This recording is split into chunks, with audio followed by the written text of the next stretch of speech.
I'd like to call the meeting to order, if we can, please. Thank you very much, and welcome to the Friday edition of the ongoing Friday edition of the Budget Committee. I'd like to welcome everybody, as I just said. For all of those who aren't familiar with our processes with City Council and committee meetings, you can watch the proceedings on YouTube. I actually got on YouTube the other night and actually saw this meeting, believe it or not, from last week. Or you can watch on Toronto City Council Live. It was an exhilarating evening, let me tell you. Or you can watch on toronto.ca/council. To begin with, are there any declarations of conflict under the Municipal Conflict of Interest Act? Councillor Layton. Thank you very much, Mr. Budget Chief. I'd like to declare an interest in item BU 21.1 as the 2017 rate supported budget as it relates to the payments for service that we make for our Blue Flag program at the City of Toronto, as my partner works for an organization that administers the National Blue Flag program. Thank you very much. Any other conflicts? Seeing none. I'd like to have a motion to confirm the minutes of the Budget Committee on October 14th, 2016 and November 4th, 2016. Councillor Campbell, you can move that. All in favour? Opposed? That's carried. I'd also like to remind everybody that we need to be finished by 3:30 p.m. today. If we need to, we'll take a shorter lunch break, or we can work through lunch, or we can finish the agenda before lunch. So I guess those are the options before us. In that mind, why don't we proceed to the agenda? Oh, we have one new business item that we have to add to the agenda. And if we can just put it up, it's a technical motion, I believe, from staff. I'll circulate that. So it's urban forestry increase to the complaints under the municipal tree protection bylaws. Yeah, Councillor Layton, can you move that as new business? Okay. All in favor? Opposed? That's carried. And we'll deal with that when we get to it. Okay, let's go through the agenda. BU 26.1, it's held for deputations. BU 26.2, sorry, that first one, by the way, I should let you know, was the 2017 rate-supported budget, Toronto Water, and recommended 2017 water and wastewater consumption rates and service fees. BU 26.2, the 2017 rate-supported budget, solid waste management services, and recommended 2017 solid waste budget. That is also being held for deputations. BU 26.3, the 2017 rate-supported budgets, Toronto Parking Authority. I'm going to hold that. I have a motion I want to do on that. BU 26.4, operating variance report for the nine-month period ending September 30th, 2016. Yeah, we'll hold that. BU 26.5, capital variance report for the 9-month period ending September 30th, 2016. We're on the capital variance report. Does Councillor DiCiano, you'd like to move that? Great. All in favor? Opposed? That's carried. BU 26.6, the reserves and reserve fund variance report, September 30th, 2016. Councillor Nunziata will move that. All in favor? Opposed? That's carried. BU 26.7, Facilities, Real Estate, Environment, and Energy 2016 Capital Budget and 2016 to 25 Capital Plan Adjustments and Accelerations Deferrals. Any questions? Councillor Campbell will move that. All in favor? Opposed? That's carried. BU 26.8, 2016 Budget Adjustments, Social Infrastructure Fund. Councillor Layton, you want to move that? Sounds good. All in favor? Opposed? That's carried. BU 26.9, the budget subcommittees and public presentations on the 2017 budget. I think you've had a chance to look at that. That's just where we're going to be going and what's going to be happening during the budget presentations. Councillor DiCiano will move that. All in favor? Opposed? That's carried. BU 26.10, the Toronto Police Services Board 2017 budget process, budget directions, and schedule. I'll need a motion to receive that. If there's no questions, Councillor DeChana will move that. All in favor, opposed, that's carried. Now this has been circulated, the urban forward on the pink paper. Do we want to hold that down for any questions, or would we be comfortable moving that now? We'll hold that down, okay. So we'll have a discussion on that afterwards. So, okay, excellent. So let's go to BU 26.1, the 2017 rate-supported budgets, Toronto Water, and recommended 2017 water and wastewater consumption rates and service fees. We have a speaker, Heather Marshall. Welcome, Heather. Heather's is campaign director from the Toronto Environmental Alliance. You will have 5 minutes, and then there will be the possibility of questions after. Good morning, councillors. Thank you for the opportunity to speak to the Budget Committee today. As the Chair has introduced me already, I'm Heather Marshall, Campaigns Director for the Toronto Environmental Alliance. I'm happy to be on YouTube today to be your only speaker on the budget. I wanted to first make a point to say that Toronto Environmental Alliance reviews the City of Toronto's budgets every year because we know that good environmental policy and the programs and services that flow from those policies need adequate funding. And also, Toronto Environmental Alliance has been counted as an environmental stakeholder in many public consultations and stakeholder consultations held by the City of Toronto's departments, including Toronto Water.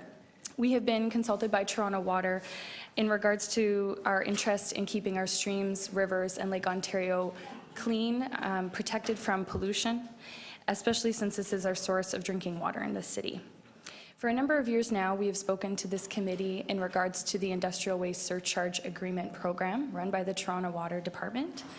This program is a service provided to companies and other organizations that release quantities of wastewater pollution into the sewer system that are not allowed by our sewers bylaw. The Toronto Water Department, it is our understanding, can easily treat 5 specific pollutants that go into the sewer system by a number of companies, and they can easily treat these at their wastewater treatment plants. Of course, treating these substances, these pollutants, does cost the Toronto Water Department quite a bit of money. The Industrial Waste Surcharge Agreement program does recover some of the costs by charging companies through the Industrial Waste Surcharge Agreement program. Unfortunately, due to the formula that is used right now by the City of Toronto's Water Department, they do not recover all the costs. It is not a cost recovery measure. And the Auditor General, the Toronto Water Department, and the third-party consultant they hired a number of years ago to investigate the formula used by the Industrial Waste Surcharge Agreement program, all of them had recommended using a full cost recovery formula. Unfortunately, this formula was not passed by Council, and as a result, we see a $1.5 to $1.6 million hole in this budget every year. That hole is then filled by water ratepayers across the board, instead of being fully cost recovered by the polluters who are putting additional substances, additional pollution into the sewer system above and beyond what's allowed by our bylaw. From what we understand, the Industrial Waste Surcharge Agreement program is quite good for business. It's generally more affordable for them to pay Toronto Water for that service than to invest significant amounts of money in treating that wastewater at their own plant. So it does seem like a very good program. We certainly encourage the continued offer of this service, but we do want to see it operating at full cost recovery. We know that $1.6 million per year could definitely be used for other programs run by Toronto Water, such as their basement flooding initiatives and other pollution prevention measures that they run. So we just wanted to encourage the Budget Committee yet again this year to consider full cost recovery for the Industrial Waste Surcharge Agreement program.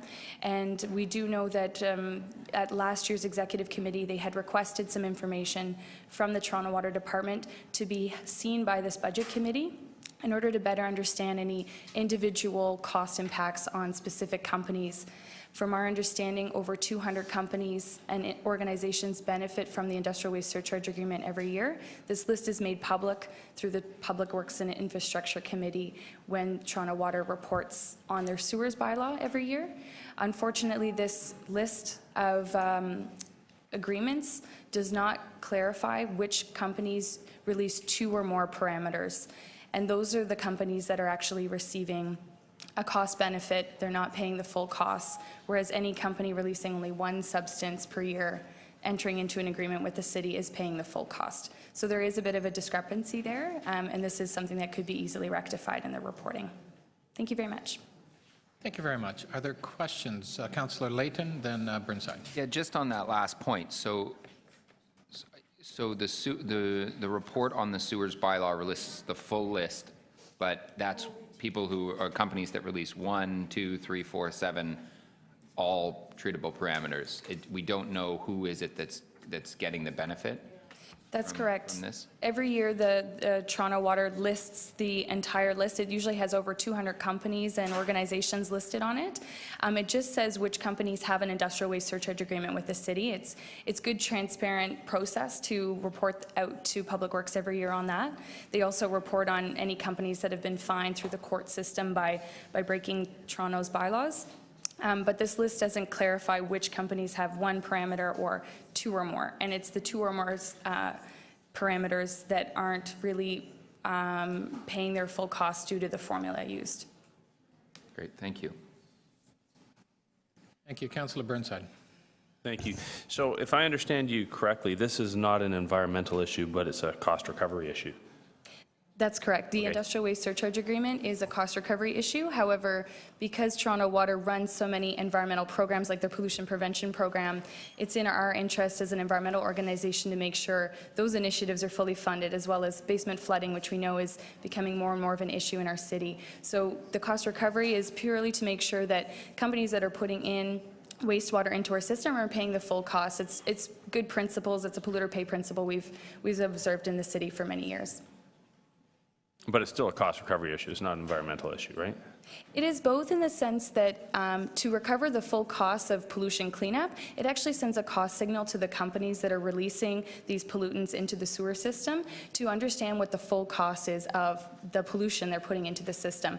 We believe that these kinds of cost signals actually do have an influence in companies' behavior. It means they might look at weighing the pros and cons of changing their process to eliminate that kind of pollution in the future, or even investing in a different process. Would you not agree they already know the costs? Otherwise, they'd be doing it themselves?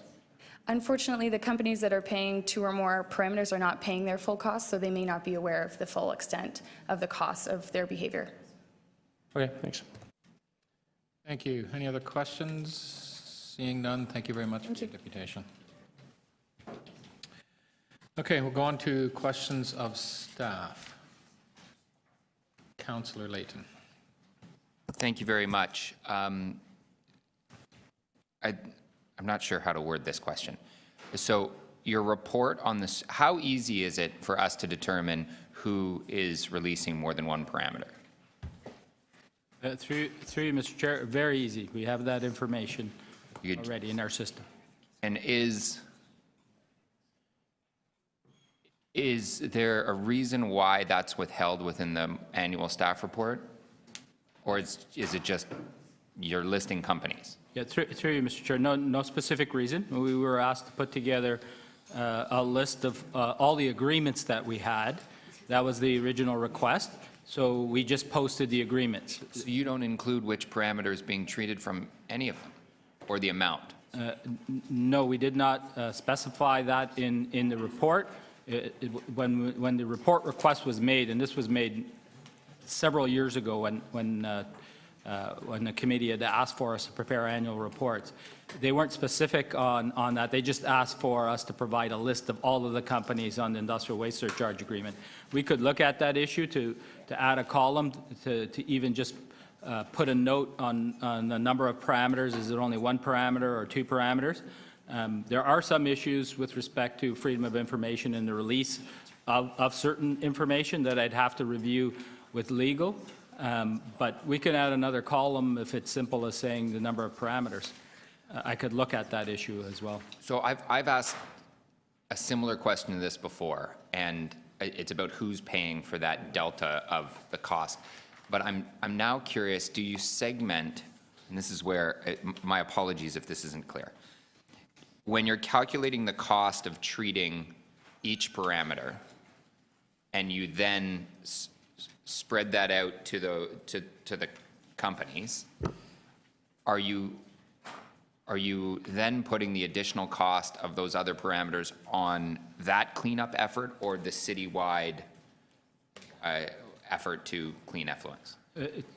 Through you, Mr. Chair, it would be citywide. The residual or the amount that is not collected on the full cost recovery basis just gets put into the general rate calculation. So it's not put, It's not kept within a calculation of the industrial waste surcharge program. It is just blended in the entire rate structure. how do other jurisdictions treat this? Most of them handle it in the same manner, in the same fashion. There's some jurisdictions that do have full cost recovery models. Most do not. Most do have programs where they've made decisions for economic development reasons to offer different rate structures. It varies right across the board. Every municipality is very different when it comes to industrial waste surcharge agreements. And why did this recommendation come to council in 2000 and whenever? It's like 2011 or 12? 2011, 2012, I believe, was the last time we reported on it. A couple of reasons. One, there was a recommendation from the Auditor General for us to review the fee structure that we had in place dealing with industrial waste surcharge agreements, as it had not been reviewed for quite some time. And when we completed the review, the city at that time also issued, and City Council approved, a user fee policy. So we used that as the basis for conducting our scientific analysis on what it actually costs to treat. And when we reported back, we took into account not only the Auditor General's recommendation, but also City Council policy, and we put them together and reported back. And that policy focuses on who benefits and when should the city make a contribution based on who is directly benefiting from city services, right? That's correct. There's the pendulum on if there's a direct benefit, then it's a user pay system. If it's more of a larger benefit, then it shifts to a rate system. And final question, do you want to have this conversation with me next year? Or are you about sick of having it I with me? enjoy speaking with you anytime. Thank you very much. Thank you very much, Councillor Layton. Councillor Carroll, did you have a question, I believe? I do now, because I hadn't understood this before. So are you saying you calculate the cost of each and you prorate it across of each parameter, the cost of treating each parameter, and then you prorate it across all the water rates such that it's also being picked up by residential? To you, Mr. Chair, essentially the way the calculation works is we do a calculation for each individual company based on all of the parameters, and we can calculate that. And then we charge on the largest parameter. When you look at what it costs to treat, so we did do a calculation to say, extra strength sewage does cost more to treat at our treatment plant. Right. That cost is already in the calculation at our treatment plants, and we use that when we generate the rate model. So essentially, what we're doing is collecting less revenue from a specific source. And we use that revenue to offset our net expenditure, essentially, on what we have to generate for a rate. So it stays within wastewater and gets blended across our rate needs. That's how essentially it works financially. If we collected more revenue from a specific program, we would deduct that from our total needs, and we would have a total net expenditure need that would drop, and therefore on a rate basis, we'd have to generate less money. That's essentially how it works. Right. And to do so is not impossible to do with the invention of the computer. Through you, Mr. Chair, no, again, the calculations are very easy to do. The issue that was raised when we brought the report forward by the Economic Development Committee and the Chair of Economic Development was that it was going to hit certain companies within the city very hard, and we had recommended a phase-in approach. When you look at the different parameters, there were going to be some big swings in costs to certain companies. Right. And we had addressed that in the report. Of course, we kept some of that information confidential, but we did articulate that there could be some significant increases to certain companies. Okay, thank you. I understand a little better now. Thank you very much. I do have a couple of questions myself. Budget Committee last year did support the industrial waste surcharge program. Councillor Layton's motion last year went up to executive. Executive referred it back to you to have a look at that in conjunction of the entire water management charge program that you're bringing forward. So can you just sort of tell us where it's at and what to expect? Sure. Certainly. Council did give us direction on this issue last year and asked us to consider the impacts of implementing essentially a full cost recovery model for industry for this program in conjunction to anything that we're doing with the stormwater charge. Because we're dealing with a broader class when we're looking at stormwater, but it also includes the industrial waste group. So what we're doing right now is we're in the midst of public consultation. We launched it in October. We had our first meeting. There's more consultation occurring early in the new year, and we're hoping to bring a report forward in the spring of 2017 that will lay out the stormwater cost impacts and the shifts that occur between the different classes, and we'll also then consider the impact of this program. That was the direction approved by council for us to look at the two together. Okay. So in fact, the motion that was carried by the Budget Committee last year is still, you still be reporting on that, it's still in play, really? That's correct. We will then, in that report, discuss not only the issues of impacts and swings to various customers with the stormwater charge, but then in there, we would talk about if you layered on the industrial waste surcharge agreement, what are the swings then what would happen? Because there could be a situation where a company would be faced with two increases. One would be a storm, and the other one would be a change to the industrial waste surcharge agreement.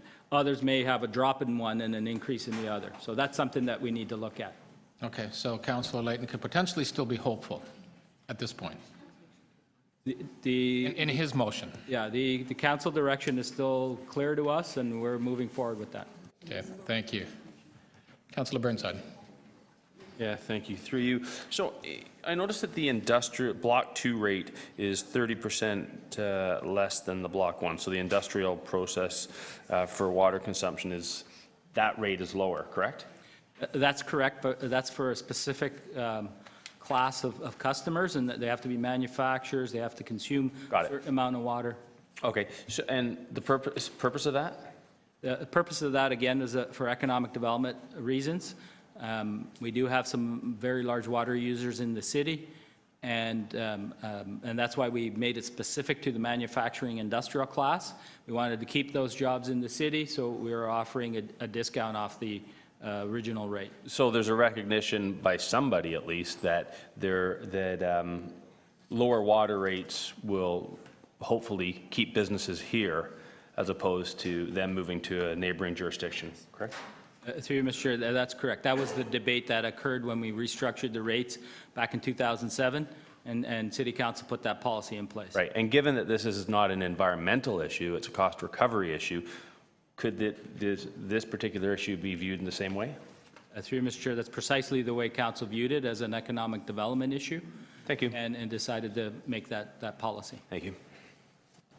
Thank you. Councillor Campbell. Thank you, Mr. Chair. On page 11 of the report, there's information on rebates given to low-income seniors, and it indicates that 5,100 households received rebates. Is that something that is, and the rebates are not that substantial, the average is about $154. Is that something that's been rising in terms of the amount that's being rebated, or is it a steady state, or what can you say about that? Through you, Mr. Chair, I'd say that the total number of rebates processed has been relatively stable. It fluctuates slightly, and the dollar amount obviously would increase as water rates increase.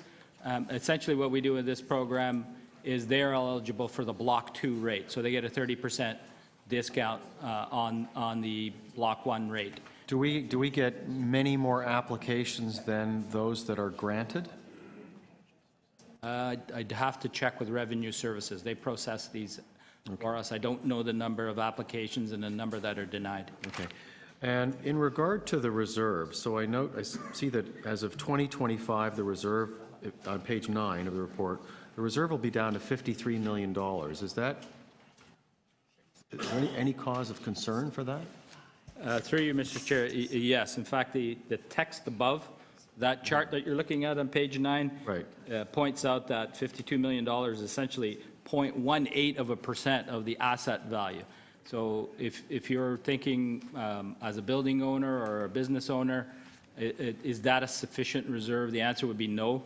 But at this point in time, that is the forecast based on the capital program that we have. All right, so we're planning a 5% increase. How many more years of 5% increases, and then when do they go to 3% increases? Through you, Mr. Chair, our forecast in the staff report is one more year of 5% next year, and then they would drop to 3% or the inflation rate, essentially, is what we're trying to approximate. So given the reserve level of 2025, will you be revisiting those declines, or are they cast in stone? Through you, Mr. Chair. We revisit it every year. What changes is the timing of projects. So if there's delays in some big key projects, then that reserve balance will change as the cash flow shifts outward. You do see a quick jump in 2026. It starts to rebound up. As we clear a number of very large projects that are going to occur in the next few years, you will see a rebound beyond this 10-year mark on our reserves. They do not climb back up to the numbers you see right now. The numbers you see right now are being generated in order to fund a very large program that will be completed in the next few years. So we're hoping to stabilize that reserve back up into a few $100 million range in 12 to 15-year range. So the last question I have is in regard to the Schedule 1, 2, and 3, Appendix C, the various charges for water hookups to houses and so on. And last year there were a number of very substantial fee increases, and the explanation was that because we contract out, the bids had gone way up. Is that correct? Bids received when we do the circulation. Through you, Mr. Chair, that's correct. Those are on the new service connections. Right. The water and sewer connections. We have that work completed by contractors. We tender that work every year to the market. As we saw unit rate increases on our own capital program for city water mains, we saw the same thing happen when we tendered for this program, essentially doing the new service connections. And so has there been any adjustment? I haven't, in the numbers for next year, are there any adjustments, or are they modest? What can you tell me about that? What I can say is that we will be retendering again later this year, probably in April, May, and we will see what the market bears. And all I can say is, with respect to unit rate pricing that we've seen on our own projects, water mains and sewers, we've seen a slight adjustment on water mains. Sewers remain higher, though. So that's an issue that we're having to forecast. We talk about it in the capital analyst notes that the unit rates have been going up, and we've had to make some budget adjustments because of that. And so we keep tracking that very closely. Okay, thank you. Thank you. Any other questions? Seeing none, we'll go to speakers on the item. No speakers. Councillor Layton, okay. Everyone wants to go after Councillor Layton. Great. So I have two motions. One, that City Council direct that effective January 1st, 2017, industrial water surcharge program formulation for the calculation of surcharge fees be applied to all treatable parameters that exceed the sewer bylaw limit, instead of only one parameter that exceeds the sewer bylaw limit by the greatest amount, allowing full cost recovery for the waste services provided by the city, such surcharges to be phased in over a 6-year period to mitigate the impact on existing companies, and 2, that the general manager, Toronto, there's a budget note request, that the general manager, Toronto Water, provide a budget briefing note with the background information on the industrial water surcharge policy and recent staff recommendations regarding full cost recovery, and that this briefing note include a list of companies releasing more than one treatable parameter if such information is in keeping with the city's obligations under the Municipal Freedom of Information and Protection of Privacy Act. And I added that last section just now because I think that it's a very good point that we want to make sure, and I don't want anyone to say, well, you can't do that because we're not allowed to. Okay, if you're not, then you don't report back on it. I think the basic information to come back is on the program is worthwhile to remind folks. Let me bring you back to last year, because I've done this every year, and I have not a photographic memory, but I vaguely recollect our conversation here and that at Executive Committee, where they said, you know what, Mike, you got it right, but we got to check on some stuff.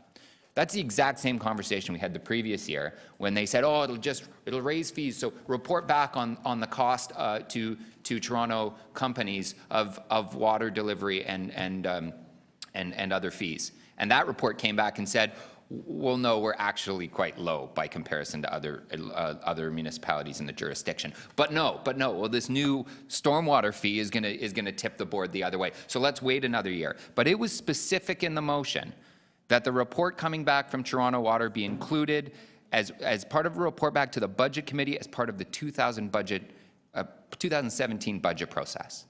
Well, I'm not going to wait anymore, because we shouldn't be waiting anymore. We asked for this information to have it right now. We know that the cost of our water is lower than most municipalities in the GTA for industrial water users. This is a policy that's been recommended by the Ontario Water and Wastewater Association, the Auditor General. I believe it was most recently by the Environmental Commissioner of Ontario. It came back in a report from Lou saying this is what you should do. Over and over again, we just drag our feet, and for some reason, there's a handful of companies that are able to get us to change their mind on this. I want to raise this point of the Block 2 rate because I think Councillor Burnside actually raised a really important point. That when we do give incentives, when we do give subsidy, we should be seeking something in return. But perhaps Councillor Burnside isn't aware of the actual purpose around the Block 2 rates, and that's because they're connected with a water conservation plan. They're connected with the large water users. If you want to get an additional amount of reduction, you have to reduce your water rate. And why? Because reductions in water conservation work well for the City of Toronto. It has for decades, because it stops us from making very large investments in new water treatment and what am I looking for? What word am I looking for here? In our water treatment, we'll just give it both on treatment, coming in and coming out. It allows us to reduce the amount of capital investment with that. But it also does another thing. The way the water rate is calculated is on both the cost of taking the water and the cost of treating effluents. And then it's also the cost of stormwater, but we're trying to hive that off. A lot of these large water users don't just use it in processing. That water doesn't come back into the system. Take a soup company, for example. There's a good portion of that water that's not making its way back. So should we be calculating in how much they're paying in their sewage rate? Shouldn't we give them that discount because it's not making its way back in? A good portion of water isn't making its way back into the system, so it's not costing us anything. Eventually it does through flushing down your toilet, yes. So we're connecting it with the public good of water conservation and with this notion that it's not costing us as much. In and above this idea that we should be making a more desirable environment for business. So I'm just saying, we're not requiring a reduction in the amount of pollution. In fact, we're giving people an incentive to continue to pollute. So it's not connected to this other public good. And for those reasons, I think we should just go ahead and do this already. I think we asked for a report, enough playing games. This has been twice 2 years in a row, we've cycled all the way back on this. And it's time that we actually move this forward. I'm looking forward to seeing the list of companies that will actually have to pay this. Thank you, Councillor Layton. We have a question for you. Councillor Carroll? Yeah, and it's a question on this briefing note, not on the original motion. Has to be moved every year. I think the salmon would not swim upstream in spring if Councillor Layton did not move this motion. But the briefing note, I'm questioning the piece that you have added, because I learned something new today. Do you mean no report at all if there are MFIPA issues, or should be in camera if there are MFIPA issues? I think if there are issues of confidentiality that they could append it as purple paper, as a confidential report. I'm not sure. I'll leave that into the discretion of or up to the discretion of the general manager of Toronto Water and in his consultation with legal staff. Okay, if that's your intent, I'll speak to it. I don't need to amend it. I'll speak to it, and then I think the undertaking will be clear. Thank you. Next speaker, question to the mover, Councillor Burnside. Sorry, to Councillor Layton, you referred to this being an incentive to pollute, Yes. but it's not really a pollution issue, right? Because they're not really polluting. The city's actually treating. It's like saying, hey, if I flush my toilet, I'm polluting. Yeah. So this is a cost recovery But these are issue. parameters that the City of Toronto has to remove because we're required to from the provincial government. We want to remove them, wouldn't we? We're required by the provincial government. Right, but coming back to the thing, they're not actually polluting. They're not, I just want to make sure I'm clear on this. I They're actually not putting believe- it in the lake that we then have to clean up. No. It's basically the same as anyone that's, as I say, flushing their toilet. There's a different cost associated with that, correct? But I don't think I'm polluting when I flush my toilet. They're flushing their toilet after having poured a bunch of toxic chemicals in it, yeah. But it's not it's not going out into the environment. That it's not getting into the environment, I don't believe is the bar on whether or not something's pollution. I think that what's going on is someone is exceeding our sewer use bylaw for pollutants that we have to remove, and it's costly to remove. And we offer this incentive, because otherwise, they could go out and do it themselves. They could. But they're not polluting. No, but they could go out and do it themselves. basically, they're having and they this- would have to. They would have to remove all of those contaminants before they discharge their water into the environment anyway. Okay, let me rephrase that, and then I'll drop it to Councillor Carroll's point. By them having the city, well, let me ask this: is the city actually ultimately treating these pollutants? I believe so, yes. Thank you. Thank you. Any other questions of the mover? Okay, I'll go to the next speaker, Councillor Carroll. Yeah, maybe I can help clarify the last debate. It's true they're not polluting because we treat it and we're charging for treatment, but that is because ultimately we are responsible to the province for what happens with pollutants, and we are allowed by law to transfer the cost that we must bear legislatively for treating things so that they don't pollute the water system. We are allowed to transfer those costs along to the users of our water system. That's why this is, in fact, a pollution issue. We are responsible for a great deal of cost because it is our job to mitigate pollution of those Great Lakes that so many cities are on. So that's why we're having this conversation. That being said, I just want to make sure in my speaking that Toronto Water heard that clarification of the briefing note request, because I learned something new today from this annual motion in the questions and answers, and I really do want to get that briefing note, and I want it broken out. If I take what the deputant has said and the mover has said, I really would like to see those users and the pollutants we're treating. We have a negotiated practice, and it is negotiated, let's be honest, we can check the registry. This is a negotiated practice because they have a representative, the people in this block, the companies in this block, I should say, that we will just charge them for the first parameter. But I really would now like to see those parameter pollutants. The first one, the one that is the highest cost for us, but I would like to see what is the cost of number 2 and what is the cost of number 3, and why are we only charging them for one? Because if there's a big jump between them, I understand, because at the end of the day, that then means there's not a lot of cost and it's an administrative efficiency. But if the number 2, in fact, is costing us only marginally less than number 1, then I do resent transferring that cost along to my residential water user who is mad at me. So I really do want to see the list broken down now and make sure that I'm not spreading across the whole rate calculation a really big cost that is coming from one big user.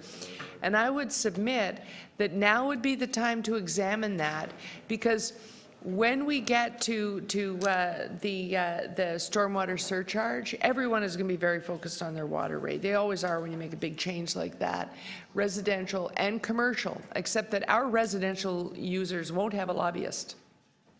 And so I really want to know what costs they're incurring across all bars and what can be, again, negotiated to be carried by the commercial users to defray some of the impact of change on our residential users. So I hope it's understood that that's what the briefing note means, that if we don't want to be in contravention of MFIPA, it may mean an in-camera briefing note, not no briefing note. Thank you, Councillor Carroll. Any other speakers? Councillor Burnside. Thank you, Mr. Chair. I appreciate Councillor Layton's passion in this, although I will not be supporting it. When you look at this at a granular level, I understand where he's coming from, but although I hate the adage, there's only one taxpayer, the reality is that is the reality. And when you look at businesses, it's not just what they're paying for this fee or that fee, it's the totality of their fees. And we know that in the City of Toronto, the property tax rate is higher than surrounding municipalities. And although we're trying to bring that down, everyone recognizes that we're not there yet. So I don't want to add anything onto businesses. And these businesses, these industrial users, they are providing the kind of job that is disappearing in the city. And I think we're seeing this certainly in North America and probably Europe.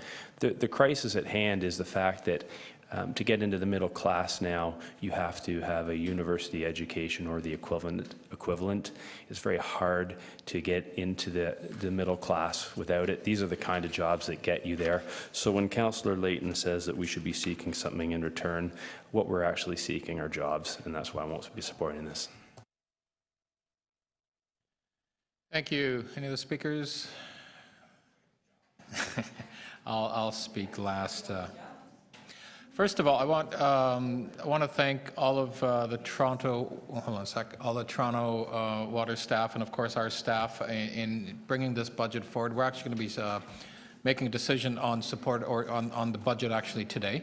So I just want to thank them and congratulate them on all the work that they've done over the last year in bringing this budget to us. From here, it's of course going to go to executive and off to council. And it's been, I guess, on the water side, the residents of the city have experienced a lot of increases over many, many years. We have the 9/9, we had the 2/8, but the one benefit I think what we're seeing now is, number one, a lot of work that has been happening in the city, and we see that all across the city. When I drive home every day, for me to, again, because of where I live, I almost have to drive, but the construction that's happening, and then the majority of it is the water and the works that we're doing underneath the streets. But it's a good thing. It drives you nuts sometimes when you have to hear the calls from constituents about the work that's being done, but at least work is being done, which is incredibly important. But it's nice to know that the rates are now starting to come down. We'll be approving a 5% increase. Last year was 8%, so it's a good thing that they're coming down, and they'll continue to come down over the next couple of years. On Councillor Layton's motion, again, we did support this last year. I think the Budget Committee did support this. In years past, as I understand it, always came to the Budget Committee, didn't go any further. So we did support this. It did go off to Executive. Executive did look at that, and they referred it back to Lou and Water to really look at that as part of the stormwater management report that is coming. Lou did indicate the report is coming in the spring.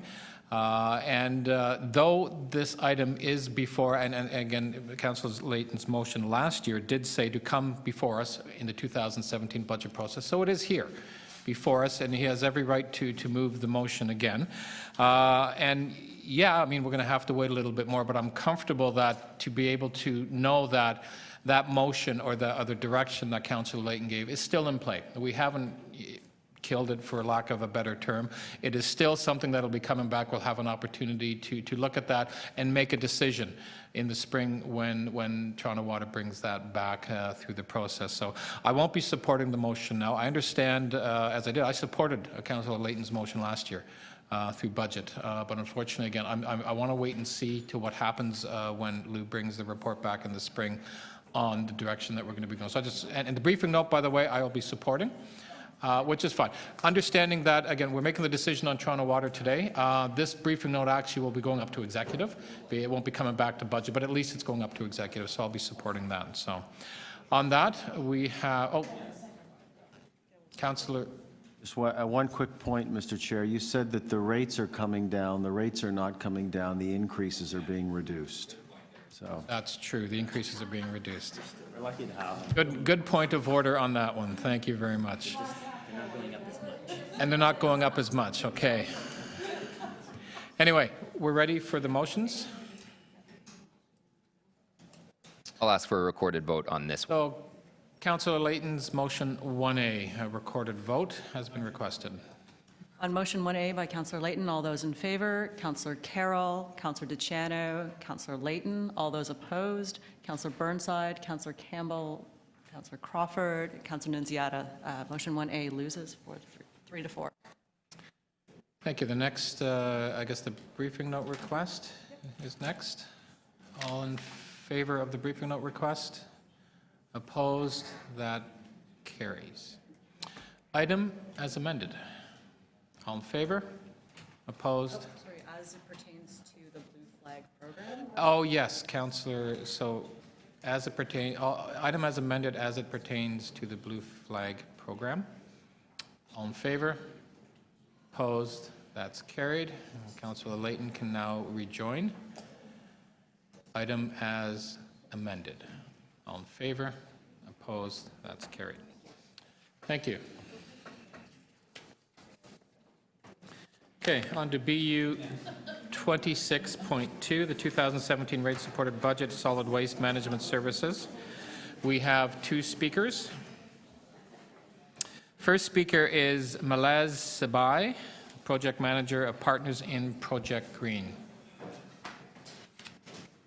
Malaz?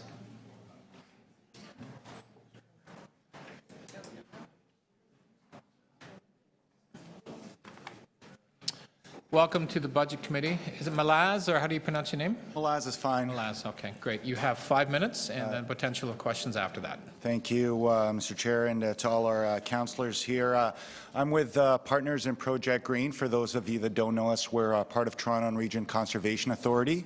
Our mandate is really to support the IC&I sector and the municipalities to drive environmental performance in a number of different areas: energy, water, waste, and engagement. We're largely funded by the City of Toronto, Region of Peel, and through corporate contributions. Specifically, I work in waste, and what I'd like to talk about today is the long-term waste strategy, and encourage the Budget Committee to ensure that that is supported. Recently this year, the province passed new legislation to really push the province in the right direction. City of Toronto as well also adopted the long-term waste strategy. And, we feel that it's very important to ensure that this long-term waste strategy can start getting rolled out. There's many things that we see as being extremely beneficial. The cities traditionally really focus a lot of their services on residents. It's very natural. We've tried to support the city. Worked very closely through many consultations, and most recently actually held an event here at City Hall for small businesses in conjunction with the city. And the long-term waste strategy looks to expand services to the IC&I sector, and especially through promotion and education. This is a very important point because the IC&I sector actually accounts for 2/3 of all the waste generated in the province. And the people that work in the IC&I sector at the end of the day are residents of the city as well. That's, essentially all that we just wanted to say, that we're very supportive of the long-term waste strategy. We're very supportive of the programming, especially through promotion, education, and enhanced services that are going to be aimed at the IC&I sector, and we encourage you to pass that through the budget. Thank you. Thank you. Questions? Councillor Carroll. Yes, I appreciate your being here today. You're here in support of some of the measures that we'll have against business locations, and in fact, their operations if they're in industrial. But the businesses in Partners in Project Green are already pretty robust in their zero waste initiatives, are they not? I would say it's kind of just across the board. We have businesses that are very far in their sustainable journey and many others that are right there at the beginning. And what we find often is that businesses need hands-on support. Right. Waste is not a priority for many of them. They don't necessarily have the internal knowledge, skills, expertise, or even time. So having some extra support to help them identify opportunities, help them identify solutions, really helps them take a lot of action. With 2 staff people working on limited, programming, we were able to support roughly around 70 to 80 different solutions being implemented, helping to divert over 4,000 tons over the last couple of years. And we know that, if the city is able to, again, increase education and promotion, provide some additional support for enhanced services, that would make a difference. So in those businesses, 70 or 80 businesses, you're here for the long-term waste strategy, and it sounds like you can help us a lot because you're further down the road in this subset of businesses. Yeah. Are you doing tracking so that you can really speak to the IC&I partners we'll have in the strategy, to how much support it takes, to how big the benefit? Would we be able to look to Partners in Project Green for lessons learned? Is there tracking success, tracking amount of effort, and that sort of thing? Yeah, I mean, we've been trying this hands-on support methodology for a couple of years. It's proved extremely successful. One of the things that we've indicated to the city, again, we work closely with the policy folks, is that we're happy to sit down with them, look at the long-term waste strategy elements that touch on the IC&I, and really make some recommendations on how they can get those programs in place and the supports, resources that would be required. In some cases, it would be something that city staff would be able to put on, and in other cases, as called for in the strategy, they can partner with other organizations that already have that expertise, so they don't need to reinvent the wheel or start from scratch. Excellent, excellent. Thank you. Those are my questions. Thank you, Councillor Carroll. Seeing no other questions, thank you very much for your deputation. Next is Emily Alfred, from waste campaigner from the Toronto Environmental Alliance. Welcome, Emily. You will have 5 minutes. So I will be saying something similar to what Malaz said, so I'm glad that he started things off. We have some great news to celebrate this year. Toronto's new long-term waste strategy saw great public interest and engagement. And with unanimous council support in July, I'm very happy to see that the city is moving forward on this long-term waste strategy with long and short-term waste diversion actions. Once again, I want to say that staff have been doing a great job and working hard to get public opinion on this and to ensure that all stakeholders were engaged, and now they're working on implementing the strategy. That's why I believe that the 2017 budget is especially important. It's the first budget in many years where we can confidently say where the city is going. Ensuring there's enough funding is a confirmation to Torontonians that the city is following through on what they said they would do. Some activities have already started. One exciting project is the Mayor's Towering Challenge. It's inspired more than 140 multi-res buildings, representing more than 22,000 households, to compete to reduce waste. They're sharing ideas, making use of city resources, and most importantly, they're giving the city feedback on what tools and support they need to improve diversion. Similar to what Partners in Project Green is doing, this is one way that city staff can see that hands-on support really makes a difference with these buildings. But there's still more work to do to make sure we stay focused on the greatest bang for the buck in our waste budget. The best place to focus is organics first. Organics are one of the easiest categories of waste to deal with, and getting those out of the garbage will have the quickest impact on waste volumes, on greenhouse gas emissions. and on costs. Despite having a great green bin program, city waste audits repeatedly show that there are more organics collected in our garbage bags than in our green bins. 40% of what Toronto is sending to landfill is waste that residents have mistakenly put in the garbage. When the long-term waste strategy was passed in July, Council directed staff to outline how we can get these organics out of our residential garbage in the next few years. The tools are there, but they need to be used better. That's why we need a strong evidence-based education and enforcement plan. The first 5 years of the long-term waste strategy says that it is focused on education and enforcement to get people using the great systems we have. This will help improve diversion, and it will deal with those who abuse the system, people who aren't using or who are contaminating the green and blue bins. The problem is that this budget only includes 1 new enforcement staff in 2017. The full enforcement team won't be operational until 2021. That's too late. That's when we'll be doing a 5-year review of the strategy to decide on how effective enforcement has been and making key major capital decisions. We need to get the education and enforcement team up and running sooner to have a real impact on diversion. Another key area that the budget is not moving quickly enough is with organics processing and biogas capture. There's a serious revenue generating possibility here, and I think this should be sped up. With our existing system, the city will be able to process 130,000 tons per year of green bin waste at our own digesters. But that's not big enough to handle the green bin waste that we're currently collecting. The rest is sent at higher cost to private companies outside the city. We also know that the city's digesters are a source of green renewable energy. As was reported to Council earlier this year, Solid Waste is adding a biogas capture and conversion system to the Disco Organics facility to create a natural gas substitute. This renewable natural gas can replace diesel in the city's fleet, or it can be sold into the natural gas grid. The payback period is expected to be less than 3 years, and it will be generating revenue for the city.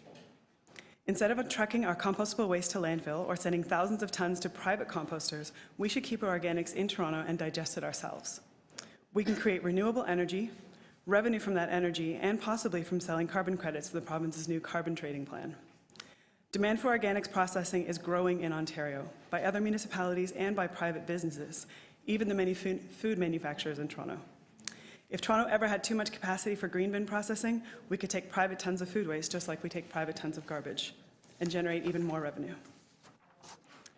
Instead, this budget immediately invests capital money to test out mixed waste processing technology.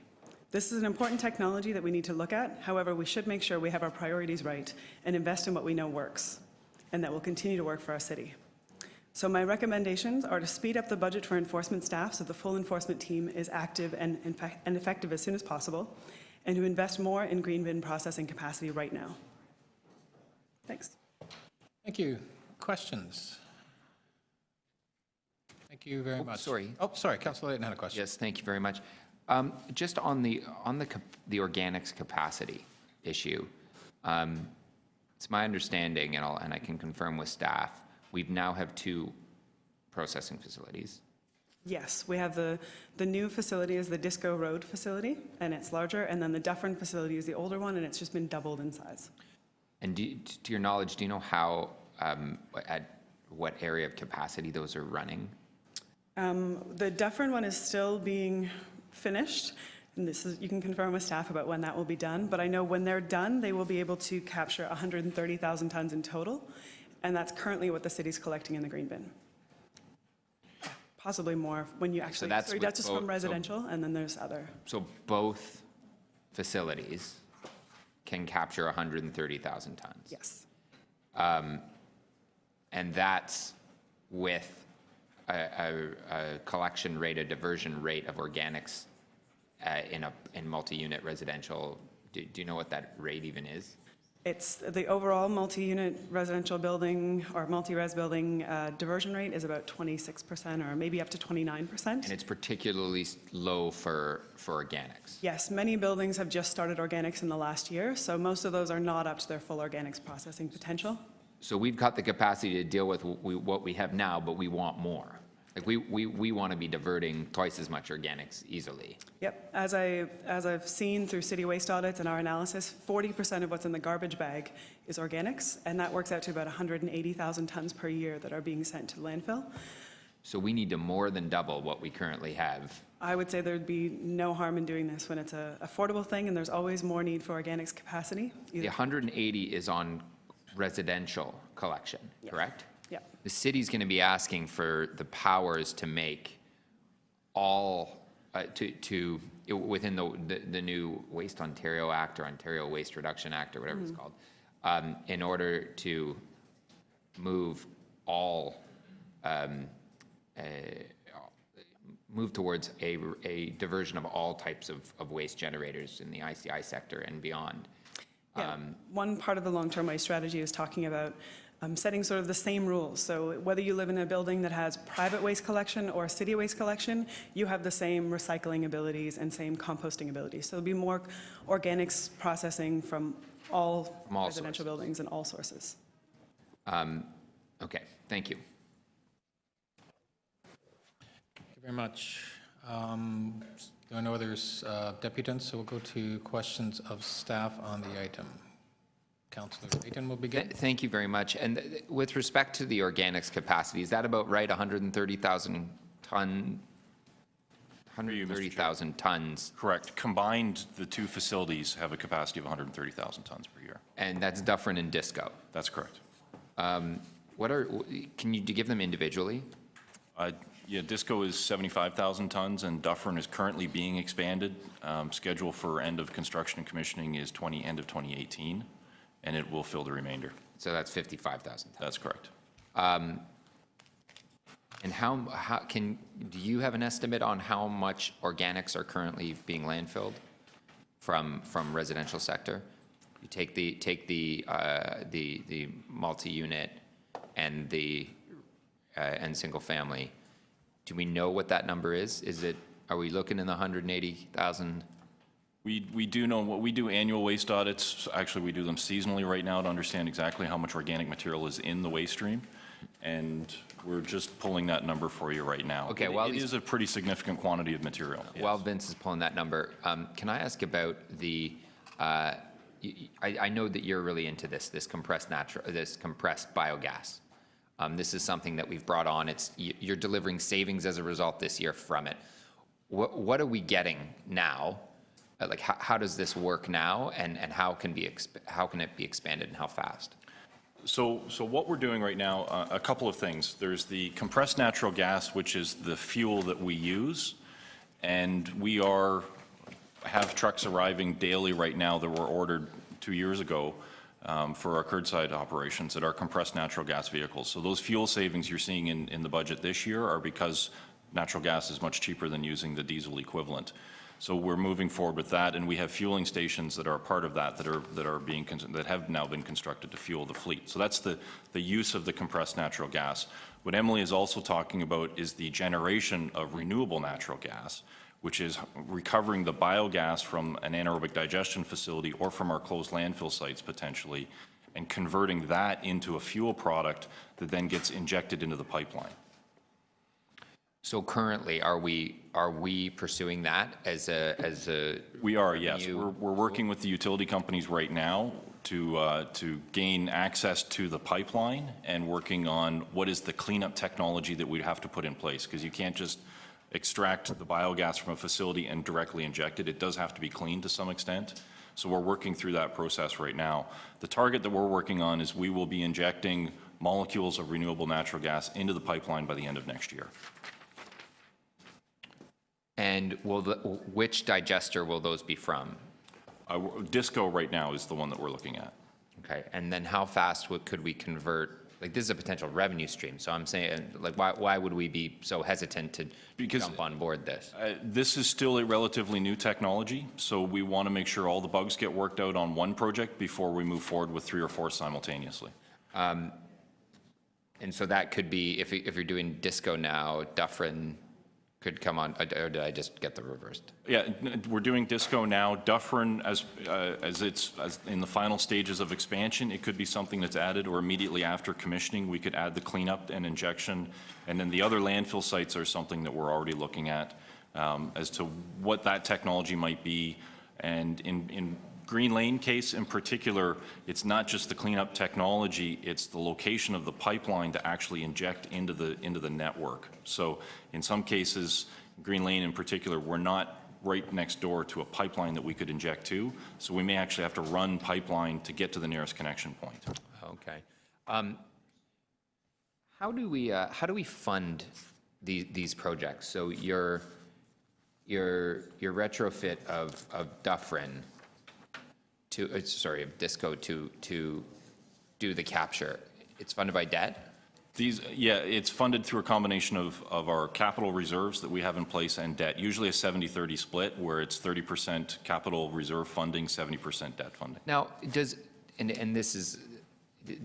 maybe, I'm not sure who would answer this, maybe our CFO. Does waste debt count towards our debt ceiling? So right now, it does not because not. it's fully recoverable from the rates. Okay, that was one of my concerns, that if it did, then perhaps technologies like this wouldn't need to be considered like normal debt, and in fact take the more refundable debt category, because we know we're getting some benefit from it. Is solid waste subject to a debt ceiling? Right now, through you, Mr. Budget Chief, right now it is not, but our plan that we have in front of you is to move it to a pay-as-you-go system, much like Toronto Water is. So the plan is to reduce the amount of debt financing we have in the capital budget by raising rates and making it sustainable without debt at some point in time. And would you agree that a technology like the biogas capture could qualify as refundable debt, given that it has a revenue potential stream, so that we don't need to build it into a rate structure when it's actually a revenue stream? Subject to the proper due diligence and a business case to substantiate. Yeah, thank you very much. Thank you, Councillor Layton. We have Councillor... Yes. And it's early in the process. We'll see how the operating goes in the new year. Councillor Nunziata for questions. Yeah, just a question on the fees. On page 5, the fee that we're charging for upsizing and downsizing, the $23, if someone has a damaged bin, that's free. Is that still free, that we give out at our environment days? Through you, Mr. Chair, it's covered through warranty, so there's no cost to the customer for a damaged bin. So they can just, there's no fee for that? That's correct. Okay, so we'll continue doing that in our environment. That's correct. The fees for special event, for cleanup, so you're recommending $92.58 per hour, right? Correct. So is there a fee now? No, there is not. So there's no fee at all? So this is a new fee that you're proposing? So this is for all special events, BIA events and festivals. So have they all been notified that we were intending on charging a fee for $92 an hour? Because some of these festivals and some of these BIAs, and they plan their events, so have we notified them? Yes, we issued a public notice, and we also held a number of in-person and webinar sessions to talk about these fees. So you met with Tabia? Yes, we did. Yeah. And they're okay with it? We met with Tabia. I don't know if anybody's... I know, but... I don't know if anybody's... Who was screaming? I don't think anybody is screaming over it. I think they understand that, just like when you have a special event, there's a whole series of services that are required to support those special events. Waste is one of those ones that's always been carried by the customers of the waste program, which isn't necessarily the entire city. So what we're trying to accomplish here is, rather than burdening only a portion of the residents of the city with a cost that is to the benefit of the entire city, we levy it as a charge for special event cleanup, just like they have charges from transportation for blocking off roads and paid duty officers and all these other things that are required to support a special event. And the BIAs complain about that too, when they have to have off-duty. So, no, it's just, I just know that a lot of them, especially the smaller ones, I guess the ones downtown, you know, they're big, they've got a lot, huge budget, but the smaller ones in our area where they haven't budgeted for this, and I was just wondering like what impact will have on them and what Tavia's comments were. So thank you. Thank you. Any other questions? Councillor Campbell? Yeah, Councillor Carroll, go first. Okay. I asked these questions last year. I can't recall if we actually generated a briefing note on it. In the single-family dwelling collection program, the extra-large bin, do we know what the percentage of users are, percentage of single-family dwelling users are using extra-large bins? Through you, Mr. Chair, it's 37,000 customers out of our total, and Vince is just doing the math here for us on what that percentage is. Calcbot. It's by far the smallest number. By far of the smallest, customers. Yeah. yes.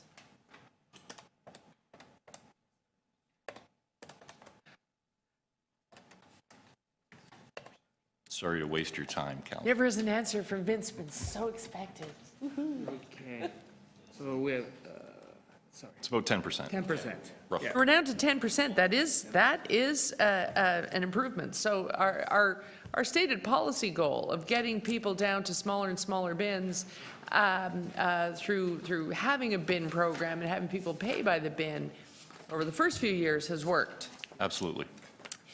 Which brings me to the question of why are we now reversing the fee structure and applying the largest increase to the smallest bin and the smallest increase to the largest bin, and why in fact do we even still have an extra large bin? I've loaded it all into one question. So let me answer your last one first and then tackle the bigger one. The last one first is, why do we still have the extra large bin? We still have the extra large bin because we do have circumstances within the city where it's appropriate to have an extra large bin. So what the approach that we're putting forward here is, rather than getting rid of the extra large bin completely, is to keep the option of the extra large bin where it makes sense, and also targeted enforcement in areas where we believe the extra large bin is being abused by certain customers and not participating in the diversion program. Okay, I'll have a follow-up question about that, but you were going to answer the other ones. Right. So on the rates, what is happening is there's a gross fee for each bin size, and then there is the net fee that the customer pays that they see on their bill. The percentage increase of 5.2% on each of the 4 bin sizes is applied to the gross fee. So we are increasing the gross fee by the same percentage regardless of bin type. When you look at the impact at the customer level, because there are variations because of the rebate that gets applied, the percentage actually looks larger depending on the size of the bin. So the smaller bin, it looks like the percentage is going up more so than on a large bin. Yes. It's actually not. It's how the rebate plays into that increase. But are we not phasing out the rebate? Is that not one of our new policy goals? So what our report says, and this will become part of the tax budget that comes forward, is that staff will be bringing forward a plan so that we can phase out the rebate. Rather than doing these one-off year over year, we keep talking about the rebate. We'd like to bring forward a plan that lays out what this looks like, spread it over time, what the impact to the customer base is for approval of a plan overall. And that'll come forward as part of the tax-based budget. Okay, now if I can go back to that follow-up question. The multi-residential program is charged on a per-unit cost.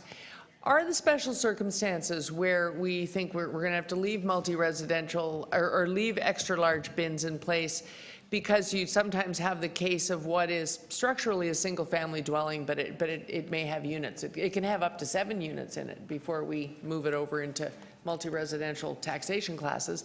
Is it a case of that?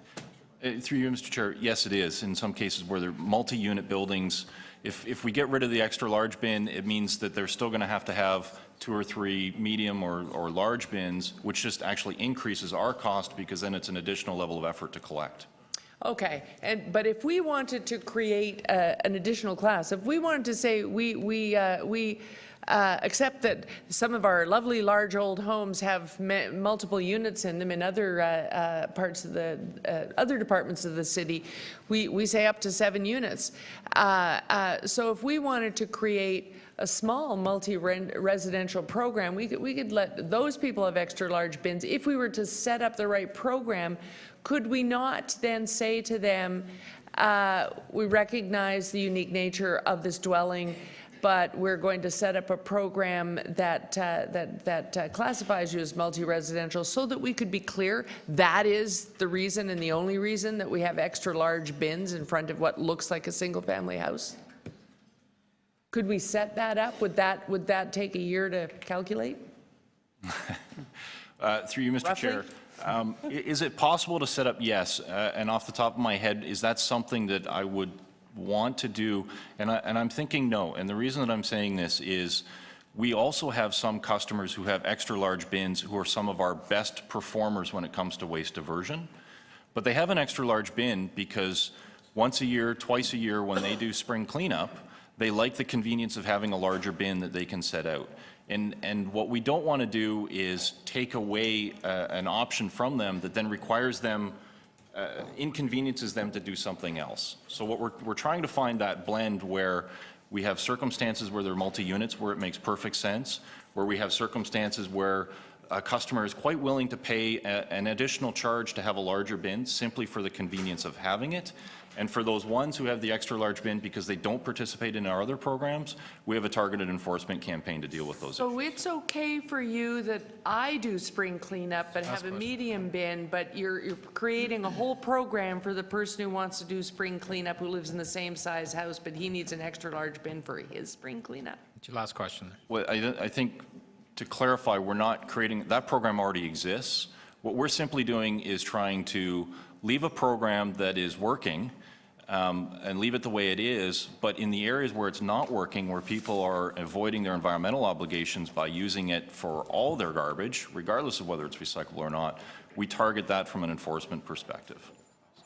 Thank you. Councillor Burnside next for questions.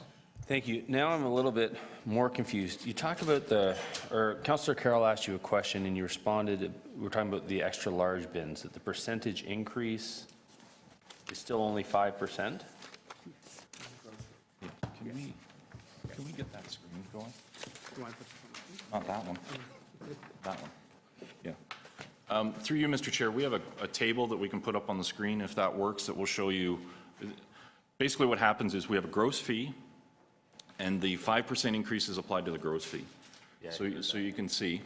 So if you follow the top row, we have a single family residential small bin. The gross fee in 2016 is $244.77.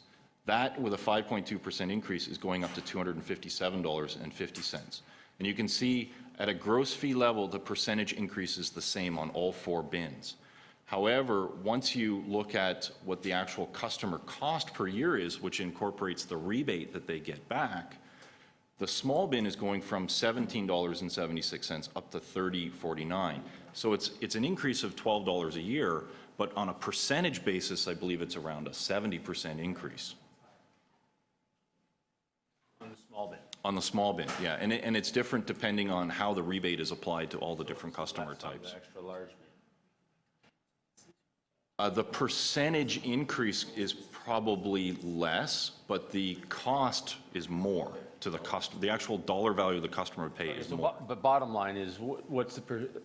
It only really matters what happens to the end user, right? What they're paying. Right? How we get there, I don't think anyone really particularly cares. Right. So what you can see here, even on the percentage increase is going up the same, but your dollar value impact to your pocketbook at the end of the day is more the larger the bin is. So it's 5% on the gross fee of of what they're paying, which is $411, right? They're paying $411. It's 5%. It's 5% on the 468. No, but what they're paying. What they're paying is $411. It only matters what they're paying. Right? Yeah, no one cares about the gross fee if you're the end user, right? So that's what I'm just trying to understand. I'm not even arguing with you about what you're doing. I'm trying to understand what you're doing. So on 411, it's going to 435. Yes. Which is, what's that? That's about 5%. How much? So about 6%.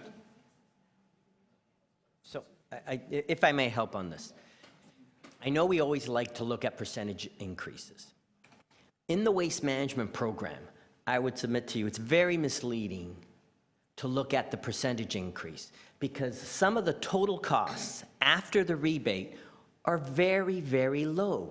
So yes, going from $18 a cost for a small bin user, and let's put that into perspective, $17.76. That's what that user would pay all year for waste management services, for every service.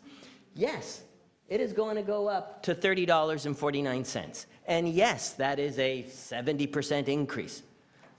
It's only $12.13 a year. 70% sounds like the sky is falling. $13 a year is $1 a year. And that user will pay for a whole range of urban waste management services, $30 a year. You will not find anyone in urban Ontario that pays $30 a year for waste management services. Yeah, and that wasn't, I get that. I wasn't really arguing with that. But anyway, I appreciate where you're coming from. But that leads to another question. If this is full cost recovery? That's where we're going towards, though, right? So ultimately, we're getting rid of the rebate because you're obviously not recovering anything at $30 a year. It's not full cost recovery of the program because in the tax budget, there sits the rebate of $153 million. But that's ultimately where we're going. Okay. For full cost recovery, the single-family cost to the customer would be the same as the gross fee. Gross fee. Yeah. Okay, makes more sense. But okay, and then my last question is, we talk about people who aren't diverting and the percentage of waste that could be diverted. How about people that are actually putting waste into recycling bins? What are those numbers? So someone, you know, they may have a medium bin or a small bin and they're paying next to nothing and they're throwing all their garbage into their recycling bin. What stats do we have on that? So we are starting to track that now through our waste audits by bin type to understand what levels of, are there different levels of contamination in the blue bin depending on the size of the garbage bin that you have. Because that is a concern of ours in some cases, is that if you downsize your garbage bin and at the end of the week you still have a little bit of left extra garbage that won't fit in the garbage bin, it goes in the blue bin or the green bin. And when that happens, it actually drastically increases our cost to manage that. Do we know, and sorry, I know my time has run out, but do we know, just forget small, medium, large, what is the contamination rate on the blue bin anyway? On the blue bin right now, we're running around 25% contamination overall. So of the 205,000 tons that we collect a year, a little more than 50,000 of that is contamination. It's garbage in there. So a lot of these statistics that we're seeing, you know, 70% diversion and everything else, it makes everyone feel good, but the reality is a little bit different. Is that kind of right? Well, we include that we back out the contamination in the diversion calculation. So that is included in there, but our costs are going up dramatically because of this increase in contamination level. So when you see education, that's why we're educating people and enforcing right now. Thank you. Councillor Campbell's next. So if contamination rates are rising, that's a bad thing, and yet we're trying to get people to downsize their bins so that they use less garbage. So isn't that counterproductive? That's turning out to be counterproductive, is it not? Through you, Mr. Chair, what we're trying to do is encourage people to produce less waste and put the recyclable materials in the blue bin and the organic materials in the green. But they're not doing that, are they? I would say some are not, and that's where targeted education and targeted enforcement is important. So I think, is it not possible that part of the problem is in our drive to get people to move to smaller and smaller bins, that they are, I mean, maybe we should have just a medium bin and a large bin, because as Councillor Burnside pointed out, if people are moving to the small bin, then they're throwing their trash in the recycle bin, that's a big cost to us. And you said contamination rates are rising. They are rising, but the majority of the contamination issues that we're dealing with right now are from the multi-residential sector. That's not to say single family is perfect, but the majority of them are coming from the multi-residential sector. All right. Again, we have the small bin as an option because we do have some individuals who are doing very well at diverting their material, and it's an incentive for them to have a smaller bin. Okay. All right, so There is a strategy that you're going to employ next year whereby we're going to pick up the organic goods in Scarborough and in Etobicoke in certain sectors every second week, and that is going to result in some savings. Have we given consideration, or why are we not able to extend the same sort of program into garbage and recycling so that the pickup is less frequent? So through you, Mr. Chair, the garbage is already collected every other week. Well, you know what, so instead of every second week, once a month, or recycled products once a month, could that not occur? It's a program that we've never looked at. To my knowledge, doesn't exist in the industry. I'm hesitant to say that we would even want to look at something like that right now. And part of it comes back to the ability to store material, the size of the container that you require to store the amount of material. Just because we reduce the frequency of collection doesn't necessarily mean the amount of material that has to collect it goes down. No, but if we reduce the frequency of collection, our costs go down, don't they? To some extent, yes, and the green bin pilot that's referenced in here, that's what we want to look at, is if we go during the winter months when it's cold, if we reduce the frequency of collection, just exactly what is the reduction in our costs? Okay. These rates that we have here, is it not the same cost to pick up a small bin as a medium bin as a large bin? The truck goes down the street, the arm goes over, it dumps it in, it drives away. How are those rates determined? They're determined based on the full life cycle cost of the material that's being collected. So you're right, the cost to go down a street and collect a small bin versus an extra large bin, there's very little difference between that. It's the amount of material in those bins that then has to go to different places. So it does cost a lot more to manage the material in an extra large bin because there's more of it. And so all those types of considerations have to be taken into account. Okay, I understand that. All right, so in regard to the $8 fee for bulk pickups, which I think is an exceptionally good, I think it's almost too good a deal, why don't we operate as like a private company would, and why don't we charge them an appropriate fee for whatever it is that's being picked up? So two reasons. Firstly, there are municipalities who operate almost like a tag-based program where you buy a tag for a certain fee and it gets stickered onto the item, and then in some cases there's an appointment that you make with the municipality to go collect it. We looked at a few different options like that. Those have a very significant administrative component to it, which was a concern of ours. And knowing that, when we looked at how many residents actually use this, over a 2 or 3 or 4 year period, everyone uses this at some point. Everyone uses it at some point, but to varying degrees and to varying costs to the system. That is correct, yes. But what we put forward here is more of a blanket fee approach, knowing that everyone uses it to recover these costs, versus an individual customer type approach to avoid administration costs, avoid issues. And the second part to the answer is to avoid illegal dumping.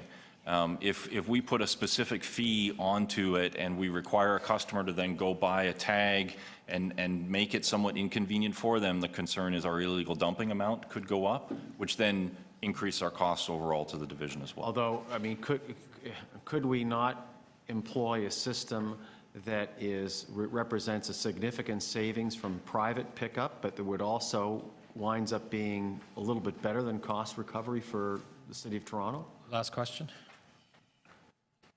We could, again, that comes back to our concerns around illegal dumping and whether people will actually use the program. In this case, it's part of their fee that they're charged, and they have access to the program whenever they need it. Okay, thank you.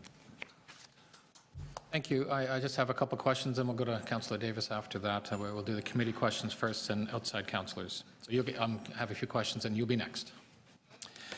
So just going back to this whole conversation about the extra large bin and the potential of it's really about trying to incentivize the residents to recycle. I think that's ultimately what we want to do. So you're suggesting that to eliminate the extra large bin may not give as the proper kind of incentives, say, as opposed to eliminating the entire rebate and having people pay for that. can you talk about what would be better on an incentive, to incentivize to recycle, whether you get rid of the extra large bin or get rid of the entire rebate? Well, I think within the system already and the way the rate structure is set out, there's already an incentive to downsize your bin, and significant in some cases. If you go from a medium to a small, you're going to save $100 a year. So there's already a built-in financial incentive to downsize that bin. And I think we don't necessarily want to get rid of the extra large bin for all the reasons that I cited. Does that answer your question? Sorry. Yeah, I just wanted to, I just want to get a sense where I sort of support, I like the idea of getting rid of the extra large bin if that's going to ensure and incentivize people to recycle more. But I also understand the financial component, and it's kind of a difficult. I look at the rebate, getting rid of the entire rebate as more of a no-brainer. Yeah, we should be doing that, but that's something we'll be discussing as part of the. Right, and as you're aware, over the last couple of years, we've been targeting the extra large bin from a rebate perspective to continually remove the rebate from the extra large bin, and I think that'll be a trend that we'll bring forward as part of the tax. Okay. With regard now, you brought us recommendations to do with the 3.9% blended increase, works out to be a 5.2% for the single-family residential rate. Can you discuss or tell me what from your perspective, the impact if that 5.2 increase went down to a 2% increase? What the impact would be for you? So the impact is, well, it's a financial impact on the financials of the division. And so what the degree of impact is, we ran some numbers, different scenarios in case we got put forward with these issues.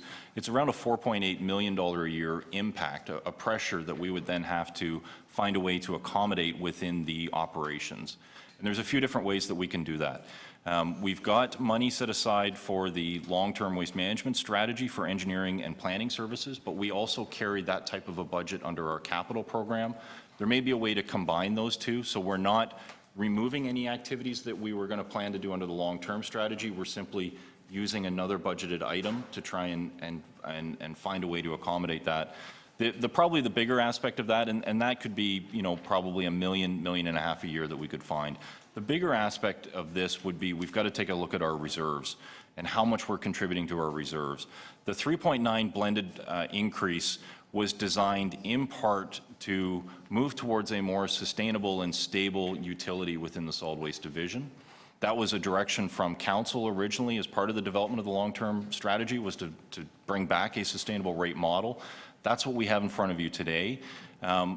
By going and starting to look at, do we not contribute as much to the reserves as what we're planning with a 3.9% blended, what that really does is we would then have to look at our debt financing on future capital or how we pay for future capital, increasing our debt load instead of decreasing it, which is what this plan at the rate is. Financially, could it be done? Yes. We're just moving in a slightly different direction than what we were proposing here, where we're trying to reduce our amount of recoverable debt versus in this case, if you drop down to a 2% on the single family, over time we would be increasing that recoverable debt. Okay, so you said we would be moving in a slightly different direction, but it would still be sustainable. Financially, it would be sustainable for the next 2 years at the most. After that, we would be in a situation where we would have no choice to start coming back with higher rate increases again. Okay. Thank you very much. That's all my questions. I guess we'll go to the outside council. So Councillor Davis. Thank you very much. Just to be clear, I see the rates for single family are 5.2, multi-res 1, 5.2 for all other solid rates, a new fee for collecting oversized materials, harmonized commercial bag tag increase for the green yellow tag program. How does it get to be an average blended rate of 3.9? They're all in the 5%, so how is it a blended rate of 3.9? Through you, Mr. Chair, maybe I'll start and then financial planning can finish. If you could do it really quickly, too. They're on the 5.2% except for the multi-residential, which is at 1%. And the multi-residential is actually a significant portion of our revenue stream, so it has that skewing effect of bringing the number down. And the choice to reduce multi-res by one, or not to increase multi-res anymore was based on what? It's based on Since we're a, investing more and more resources into multi-res initiatives. it's based on a significant amount of financial modeling that we've done to move towards a cost recovery by customer type. And through that modeling that we've done, we understand that our costs need to be increased on the single-family side versus held at more of a steady state on the multi-residential side. No, I'm asking why. Because our modeling single-family costs, our revenues are not reflective, in some cases, of the cost of the services that they are receiving, whereas on the multi-residential side, they are much more reflective. So that's why the costs on the single-family are going up more than on the multi-residential. Well, that's a policy decision you've made then. Well, again, it comes back to Is that, develop. I just want to know, is that reflected in here anywhere that I could find? Yes, yes, it is. If you could tell me what pages, because I'm not sure we should be giving a break to the landlords and shifting the burden onto residents. But, okay, so that answers the blended rate. But just to be really clear, this calls for a 5.2% increase in residential rates every year for 5 years. Is that correct? That's correct. Okay, it is not clear in these documents. It says 5% over 5 years is what the wording is. So 5% over 5 years does not say to me 5.2% times 5 years. So on page, in your, 9 over 9, so we started that bad language. is that over, meaning every year? That's correct. It's every year. And if, Over the next 5 years, okay. So I'm not sure it's clear that it's 5.2 every year for 5 years. So I think that in your communications materials, it should be, that should be made clear. The other thing, I mean, it really is difficult to understand until you get a chart like that, that was put on the screen, which isn't in any of our documents, to understand the relationship between the rebate and the fees. Is there any other way that we can consider these budgets so we have both shoes looked at the same time, instead of waiting for the other shoe to drop when it comes to the operating budget? Because I don't think it's fair to people who are struggling to understand what the real rates are, because there's this big unknown coming in the operating budget. Through you, Mr. Chair. So we did have that slide that was just put up. We did have a similar slide to that in the presentation that was provided last week, or was it last week? Slide 30. The question goes to... No, it's not the same. It's similar. It shows the have bottom the line percentages in impact. it. But the percentages, as we said, is 5% on the rate.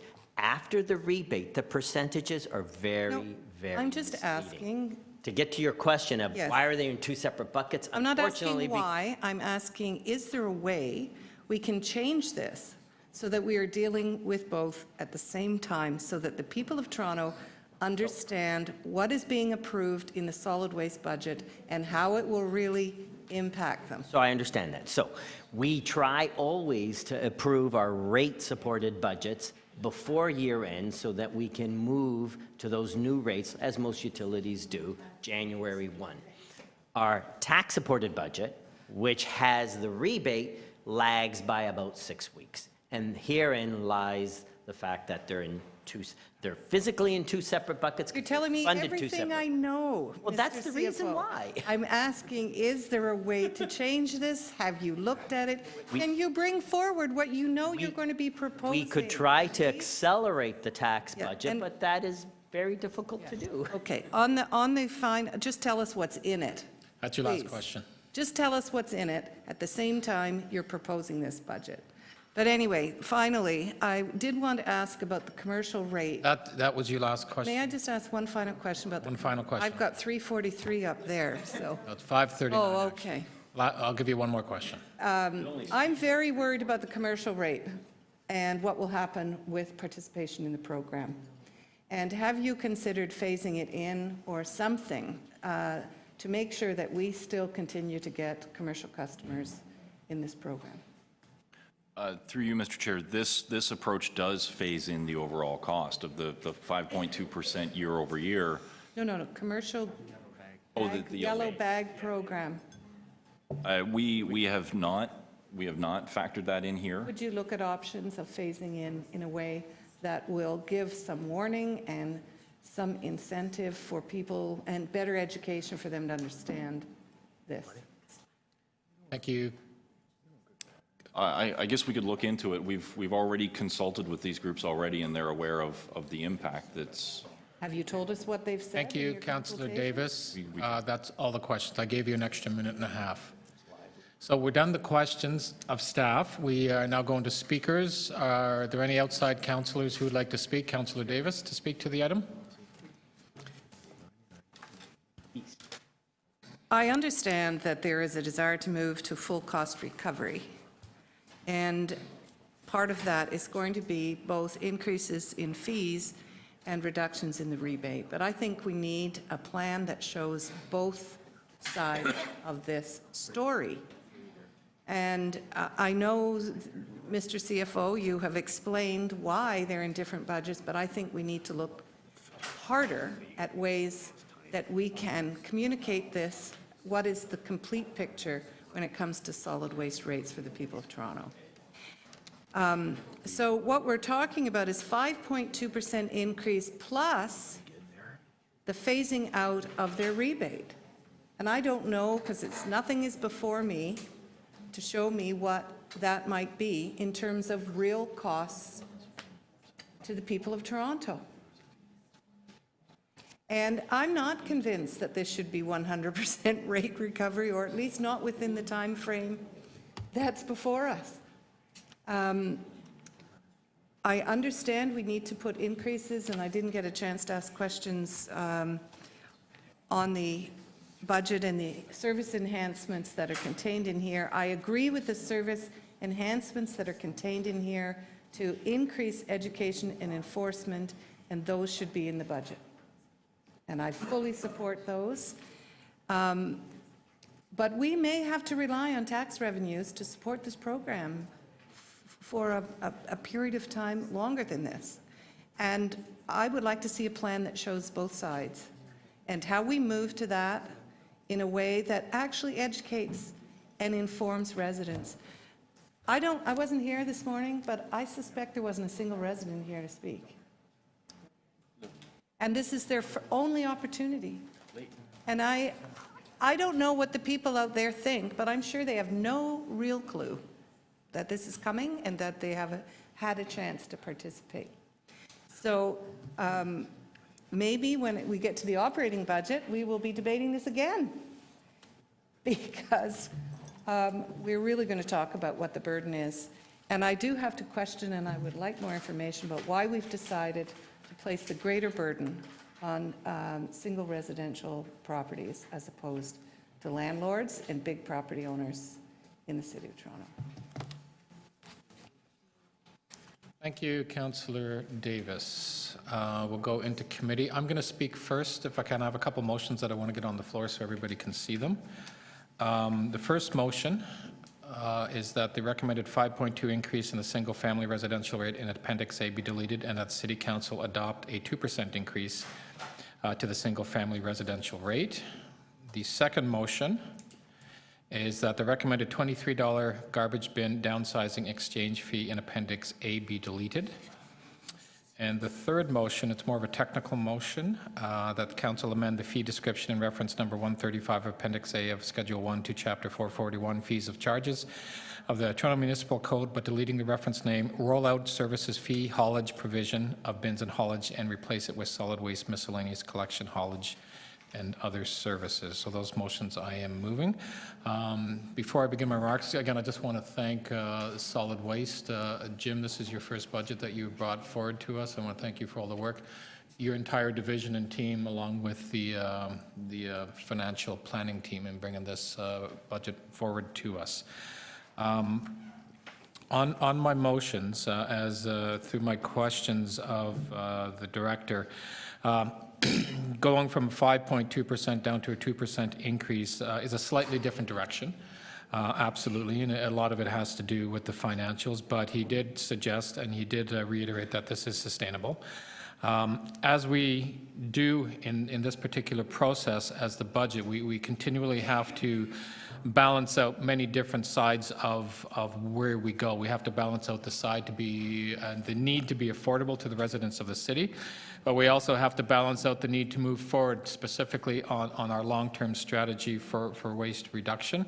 And we have to be very cognizant of that balance. I'm comfortable moving the 5.2 down to the 2% because I think that is the right balance for the residents of the city. It brings down the overall costs. As we begin moving through the budget process, especially as we get into the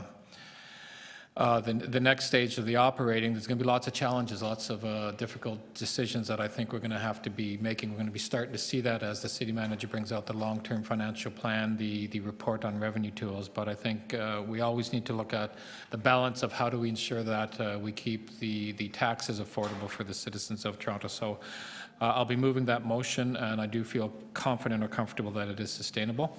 Second motion about the garbage bin downsizing fee. Again, I look at that and I just don't know if it's probably not the right kind of incentive to recycle when we're going to be charging if somebody wants to move from an extra large down to a large, from a large down to a medium. It just doesn't send the right signal, I think, from my perspective, and I've moved to reduce that, so that's there. And then the third motion, of course, is just a miscellaneous technical motion, but those are my motions, and we'll move to the next speaker, I guess. Oh, question? Yeah, just with respect, I may have missed that back and forth with yourself and staff around when we go down from a 5% to a 2%. Yeah. Where is the requisite or the offset? Is it out of the reserve or reserve contribution? What Jim's Maybe. not, so they did, what he said is they did a recalculation, and this is more long-term. So in the first couple of years, it's sustainable, but this is over the long term of the 10 or 15 years. They did some changes in looking at some of the numbers, and it does change a little bit, but it was more or less what he said is it was sustainable. Again, understanding that with the higher increase, absolutely it would be better. There's more money coming in, we understand that. But when you look at the overall 15-year plan, that the numbers would work. Okay, thank you. Okay. Councillor Carroll to speak. Thank you, yes. I have a couple of motions myself. And with apologies, I have to leave for another commitment, so I'm not even going to be here to vote for them. The first one is an action motion, so it might meet the same fate as Councillor Layton's, that City Council eliminate the extra large residential bin and that cost savings realized be applied to the 3 remaining bin options in single-family residential program. The second motion that I'm moving is a report request for next year. So I think that one's a little easier to digest, which is that Solid Waste Management Services report before the 2018 process on the feasibility. So it's just a feasibility report on the introduction of a per-unit fee structure for small multi-residential dwellings, and that is in our other policies less than 7 units for the use of extra large bins in order to facilitate the elimination of an extra large bin in the single-family residential program. I won't be able to support the motion to reduce the user fee. It feels very much to me like we are veering away from the goals in our long-term waste strategy and definitely veering away from the foundation on which the bin program was built. And that is to remind anybody watching on the web who always says, what is this rebate? This began with the idea that we needed to lift the growing costs of solid waste off of the property tax base, because that in and of itself does not incent diversion. If you are paying more and more property tax because your house is worth more, but you're the best diverter in the world, why are we charging you more for diverting? So we wanted to lift it out of that property tax rate calculation. So you could be affluent, you could live in a big house, you could have a small bin, and we would reward you for it. MPAC does not allow us to do that. And the other challenge we faced was you can't say, okay, to lift it off and make it a utility instead, let's start by taking $200 off everybody's property tax bill. And that in and of itself will lift the dollar amount of the solid waste budget off of the tax base and move it over here to a utility. We're not allowed to do that either. You can only change the rates in a rate calculation way. So we would then again be disincentivizing affluent people living in large houses in this endeavor. And so we developed the rebate program that we were allowed to do. And we do want to get off that, because over time, as you're absorbing inflation, as you're adding costs and you're getting closer and closer to cost recovery, the need for that tax rebate goes away in your math calculation. You want to get it all over here. Today, a good diverter with a medium bin and a green bin is paying about $6 a week for everything that happens in the world of garbage. That's a pretty good buy. You could have the large bin. You could be a person who needs the large bin. It's still only $8 a week. I at one point had 4 adults, a teenager, and 2 diaper-clad children in my 3-bedroom bungalow. I didn't need to go to a large bin. I had a medium bin the whole time. I didn't need 2 green bins. They were full of a lot of organics at that point. But you can keep this program. And I do not buy that just because I might do spring cleaning, with all due respect, a couple of times a year, that I need an extra large bin. What I do need to do is employ all the other ways we have offered in our solid waste program to deal with those one-of situations. We designed a program that deals with those one-ofs. What to do when you got to get rid of a washing machine, what to do when you do a spring cleanup, what to do when you have a garage sale and there's a bunch of stuff left over. And there are 7 transfer stations in the city for the really anomalous things that happen in your life that people always say, I don't want to go to a transfer station, except solid waste employees will tell you that work at the transfer stations that in fact what they love about working there is people come, realize all the things they can do and drop off, and always leave with big smiles on their faces, waving at solid waste workers saying, this was great. I am unencumbered by all my stuff. It's one of the happiest places to be, is the guy in the glass house watching you leave the transfer station. And you ask solid waste workers, they'll all tell you that. Ask them. Now, that's why I will support the downsizing motion that our chair has moved. I cannot support the fee reduction to 2%, because that delays achieving the goals in the long-term waste program. It delays removing the rebate, which no person on earth understands when they see it on their bill and wishes it wasn't there. They think it's a bait and switch. We should be getting rid of it, and that fee reduction only delays the ability to do that. And I'm sorry I have to leave early, Mr. Chair. Thank you, Councillor. Go ahead, ask questions of the mover. I'll miss my plane. It's that important. Go ahead. Oh, well, I'll be quick. Can you put the original motion back up, the first motion? It's just really for clarification. Wasn't there another one? Oh, the report, you want, Yeah, the that report was the part. second. Yeah, sorry, that one, yeah. Yeah, there's Just standalone. really so that I you can understand. Kill one and not the How other. does that, your last line, in order to facilitate the elimination?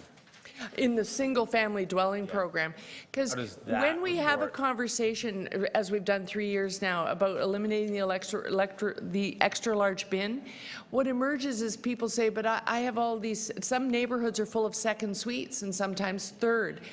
Councillor Palacio, for instance, has a lot of tri-decker housing forms and 3 units, and they have an extra large bin. So let's create a program for that called small multi-res. A single-family dweller does not need an extra large bin unless he's doing something crazy every Or week. she, or she. Or she, Okay, thank you. or other.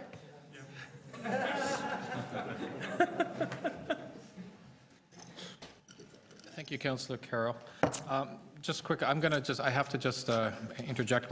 Staff have just come to me. We have to do a bit of a technical change to my motion, which is on the 5.2% increase. We have to add the offset, which is, and that the reduction in revenue be offset by reduction in contributions to solid waste management services. So I just wanted, it's more technical. Doesn't change it, it's just we have to do the offset. So I just wanted to make sure that you're aware of that. Oh, and the other, so. You caved, man.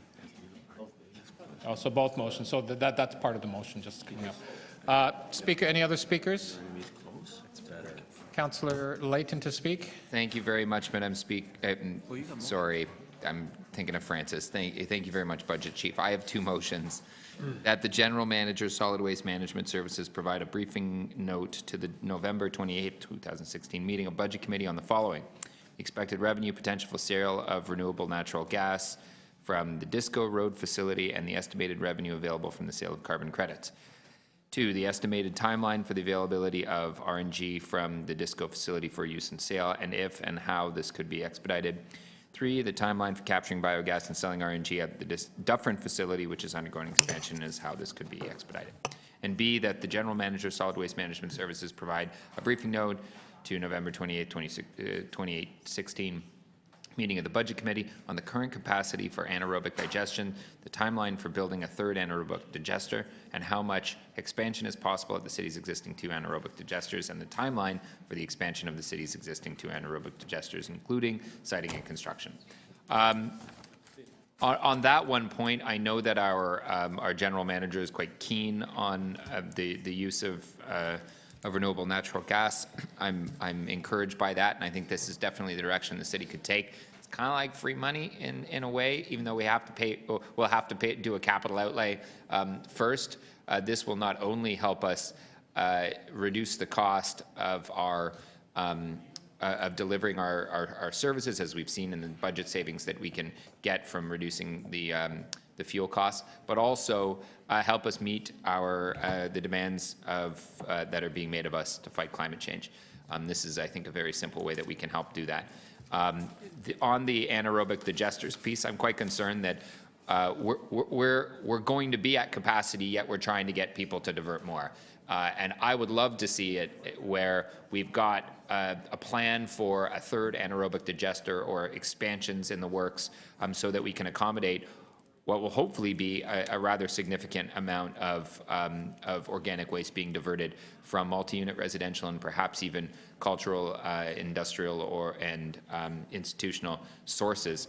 I think that it's a shame that while we're leaders in this field, that even we have to rely on private sector treatment, and yet we could actually be selling some of our excess capacity to that sector, and given our expertise in it, we would, I think we would be well served to do just that.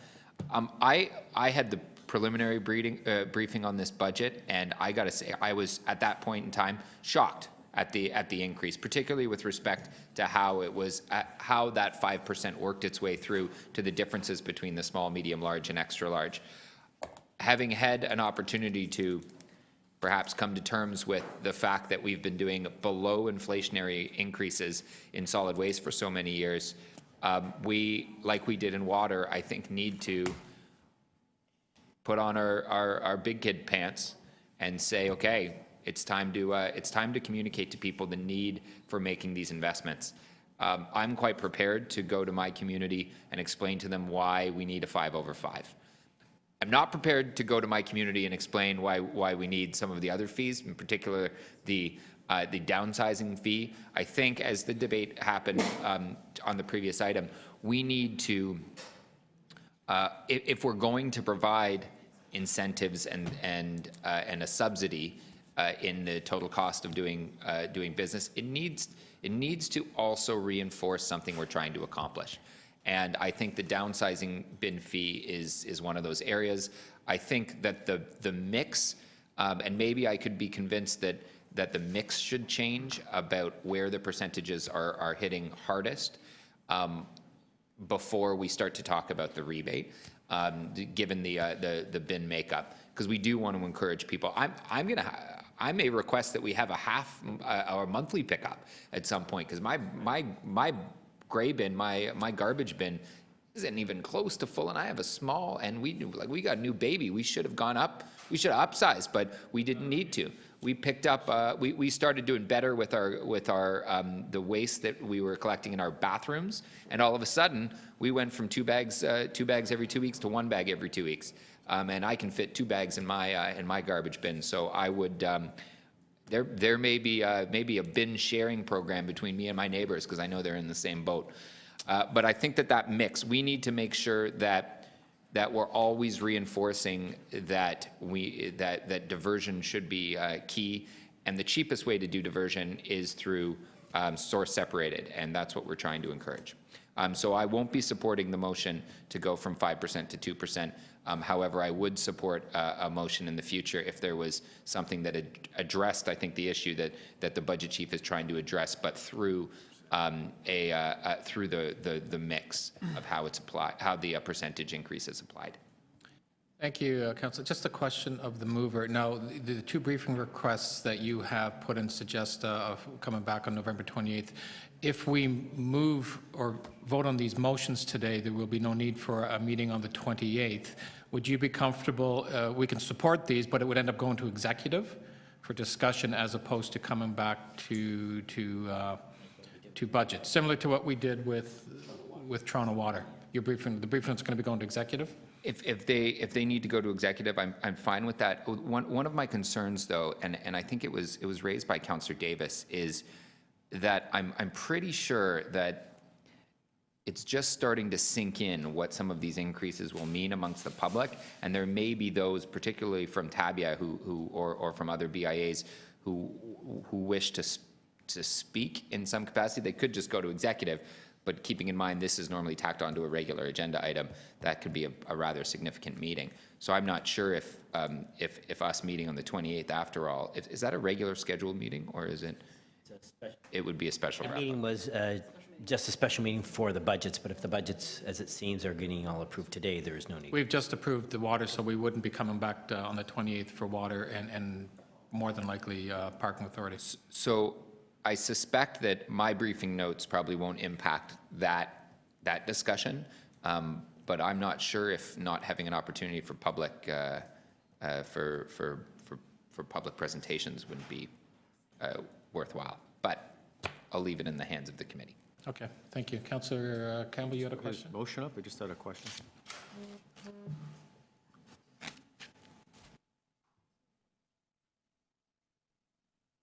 This is the digesters, and the other one's the renewable Yeah, natural gas. You've said how much expansion is possible at the 2 existing digesters? What are the anaerobic digesters? How would you do expansion at the 2 existing?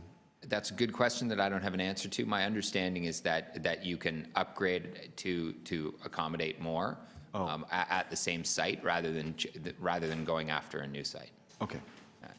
And I would want to know, like, the digester is a machine that eats the stuff and churns it out in compost or something. Right. Yeah. Thank you. You ever gone to the tour? No, I should do that. We should, as a committee, Public Works normally does a tour every year. It is amazing, like absolutely amazing to see this equipment. I think we'll wait till budget's over before we do That might be, yep, sure. Okay. I'm comfortable with that. That sounds good to me. Any other speakers to the item? Councillor Campbell? Yes. I guess I'm with Councillor Layton in that I would love to see us go to once-a-month pickup. You know, you look at how much more advanced European countries are in terms of diversion and of waste and managing recycled goods. We don't have central, I would love to see us have centralized facilities where you could go just take your recycled goods and drop them off into one of these big dome bins. We don't have anything like that. I can imagine the wear and tear on the garbage trucks and the recycled trucks as they go down these roads in the city of Toronto with 25 and 30-foot lots. I mean, boy, I should have got into the brake fixing business because it must be awful hard and wear and tear on those trucks. I think it would be great if we could also bill people on the number of pickups that we do. And I don't understand, I mean, I get the whole idea behind the $8 charge. It's simple, you know, it recovers the cost. but it also, it's almost too dumbed down. I don't know why we can't be more like a private provider, make an assessment of how much materials are being put out, come up with a price, and then give our residents a fair price for the pickup of those beds or refrigerators, or I put out a box of broken glass this week. I don't know why we can't be a little bit more sophisticated in the way that we manage those materials. So I want to thank the chair for the reduction in the rate increase from over 5% to 2%. We get a few emails from residents, and they're being hit with a TTC increase, they're being hit with water increase, their electricity rates are going sky high, property taxes, although they're going up, in a modest way, they're going up, they're still going up, recreation fees are going up, and I think it's our job as city councilors to do whatever we can to keep the cost burden on the residents as manageable as possible. I also applaud the move to negate and delete that recommendation to charge people from trying to be more responsible.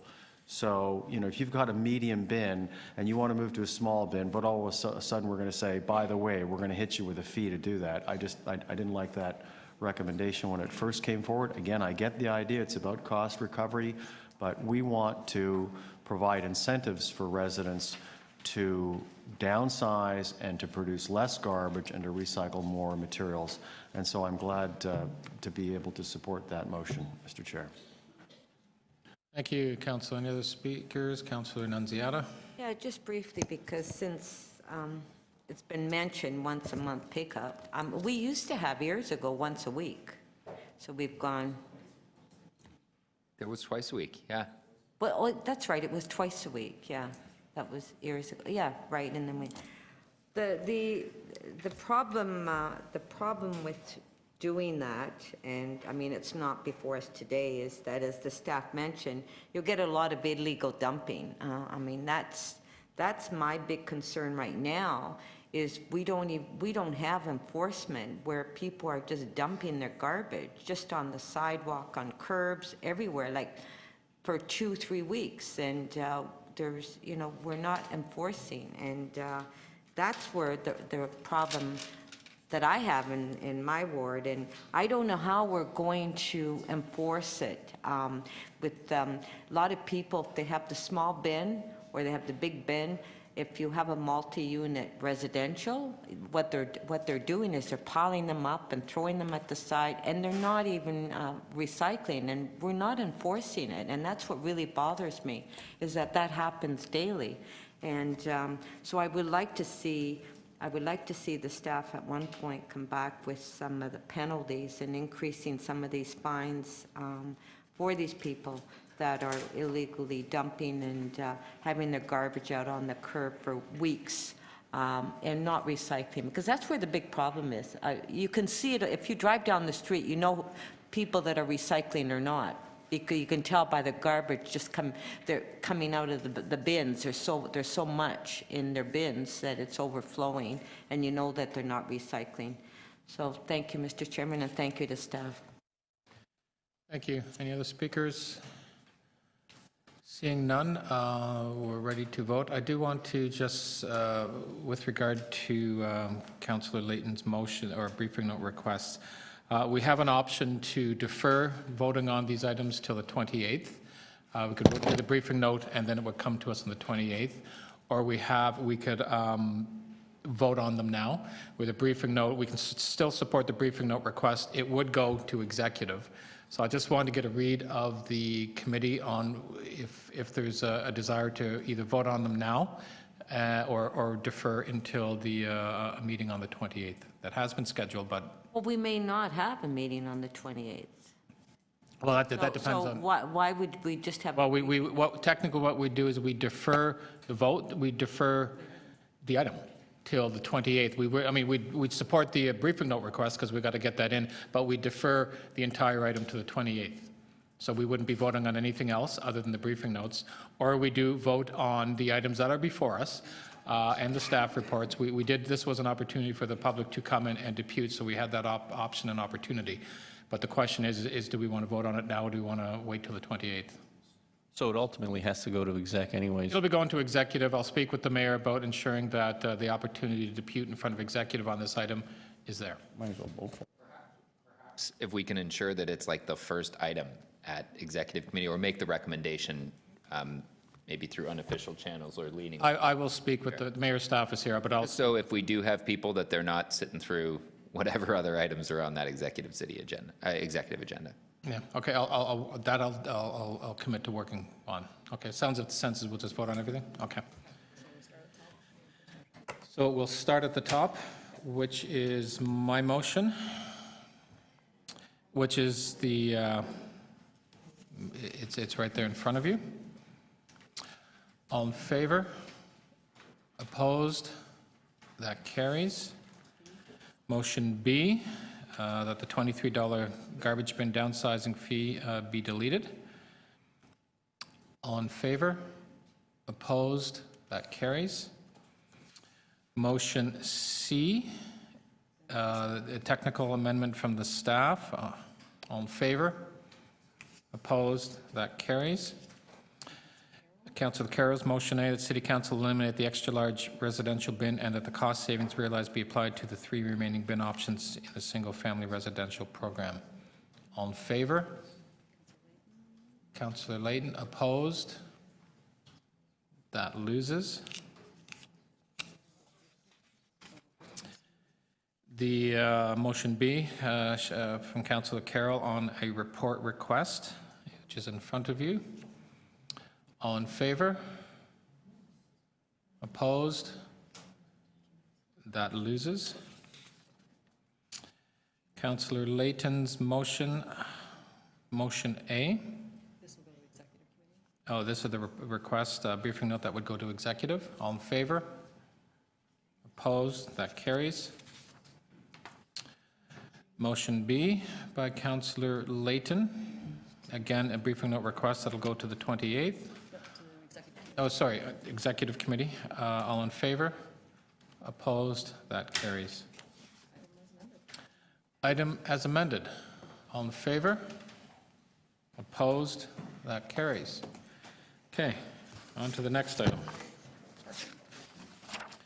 BU 26.3, 2017 rate-supported budgets, Toronto Parking Authority. I did hold this item. I have a motion that I'll be moving, but are there any questions of staff? Seeing none. Speakers, let me move my motion first, just so you know what it is. We'll get it up there. I don't have it in front of me here, so I can't.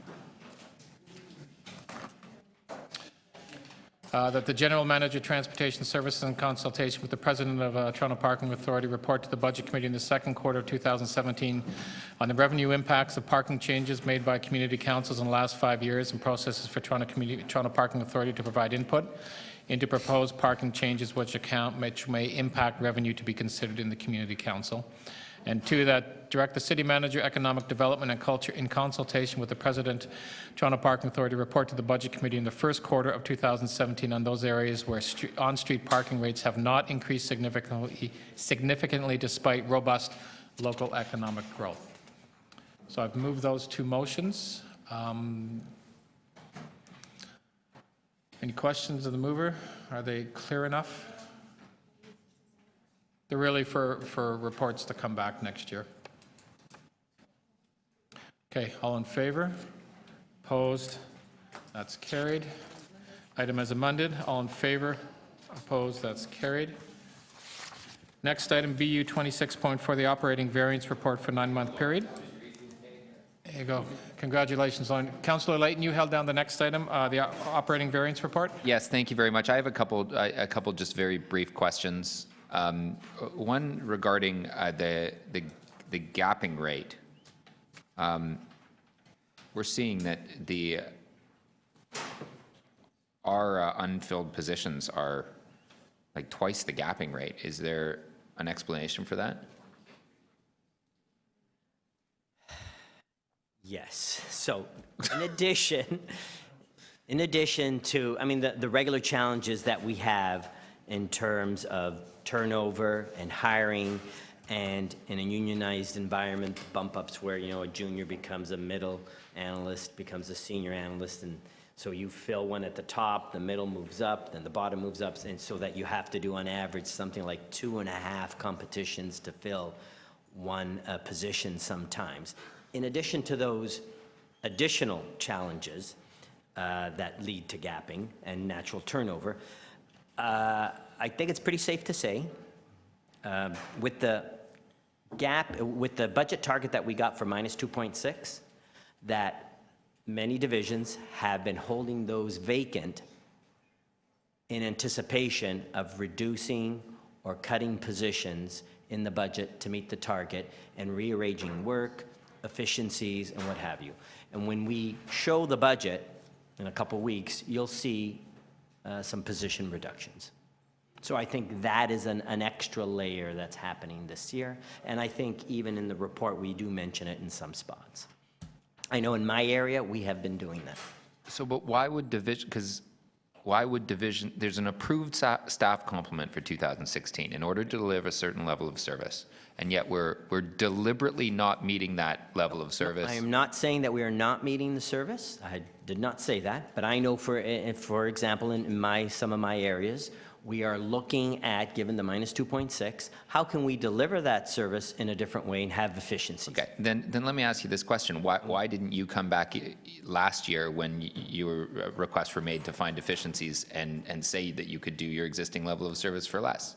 We always look and have efficiencies in the budget. It's part of a continuous improvement process. Can you tell me, though, what efficiencies you've found in the last 12 months in your own department that can accommodate addition? I didn't even check to see if you had additional spaces in. Yes, we did, in the treasurer's office, for example. As an example, Yes. And because you're in the hot seat.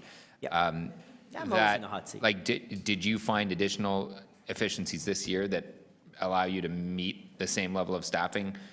And You why? will see when we bring the budget, certain plans where we can do that. Okay, then why do And we what a set- lot of divisions do is, they may hold a position vacant for a year or two, see what the impact is, and if there's a negative impact, I'll go and fill it. If there isn't, because we've rearranged work or what have you, not fill it.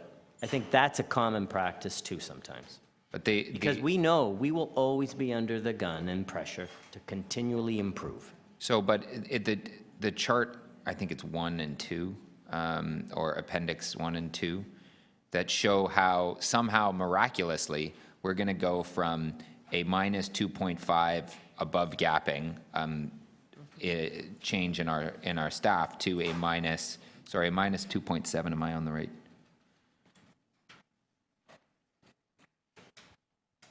There's a comparison of two staffing. I'm trying to find the right appendix. Here we go.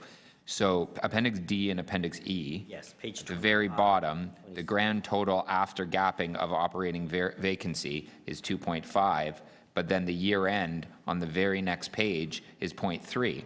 That's a difference of like 1,000 positions? 1,500 positions. So somehow we're saying we're actually going to get those positions put back in the budget, and we've got a month to hire 1,500 people. That's not going to happen. That's a month. Just to be clear, it's a month to hire 1,500 people.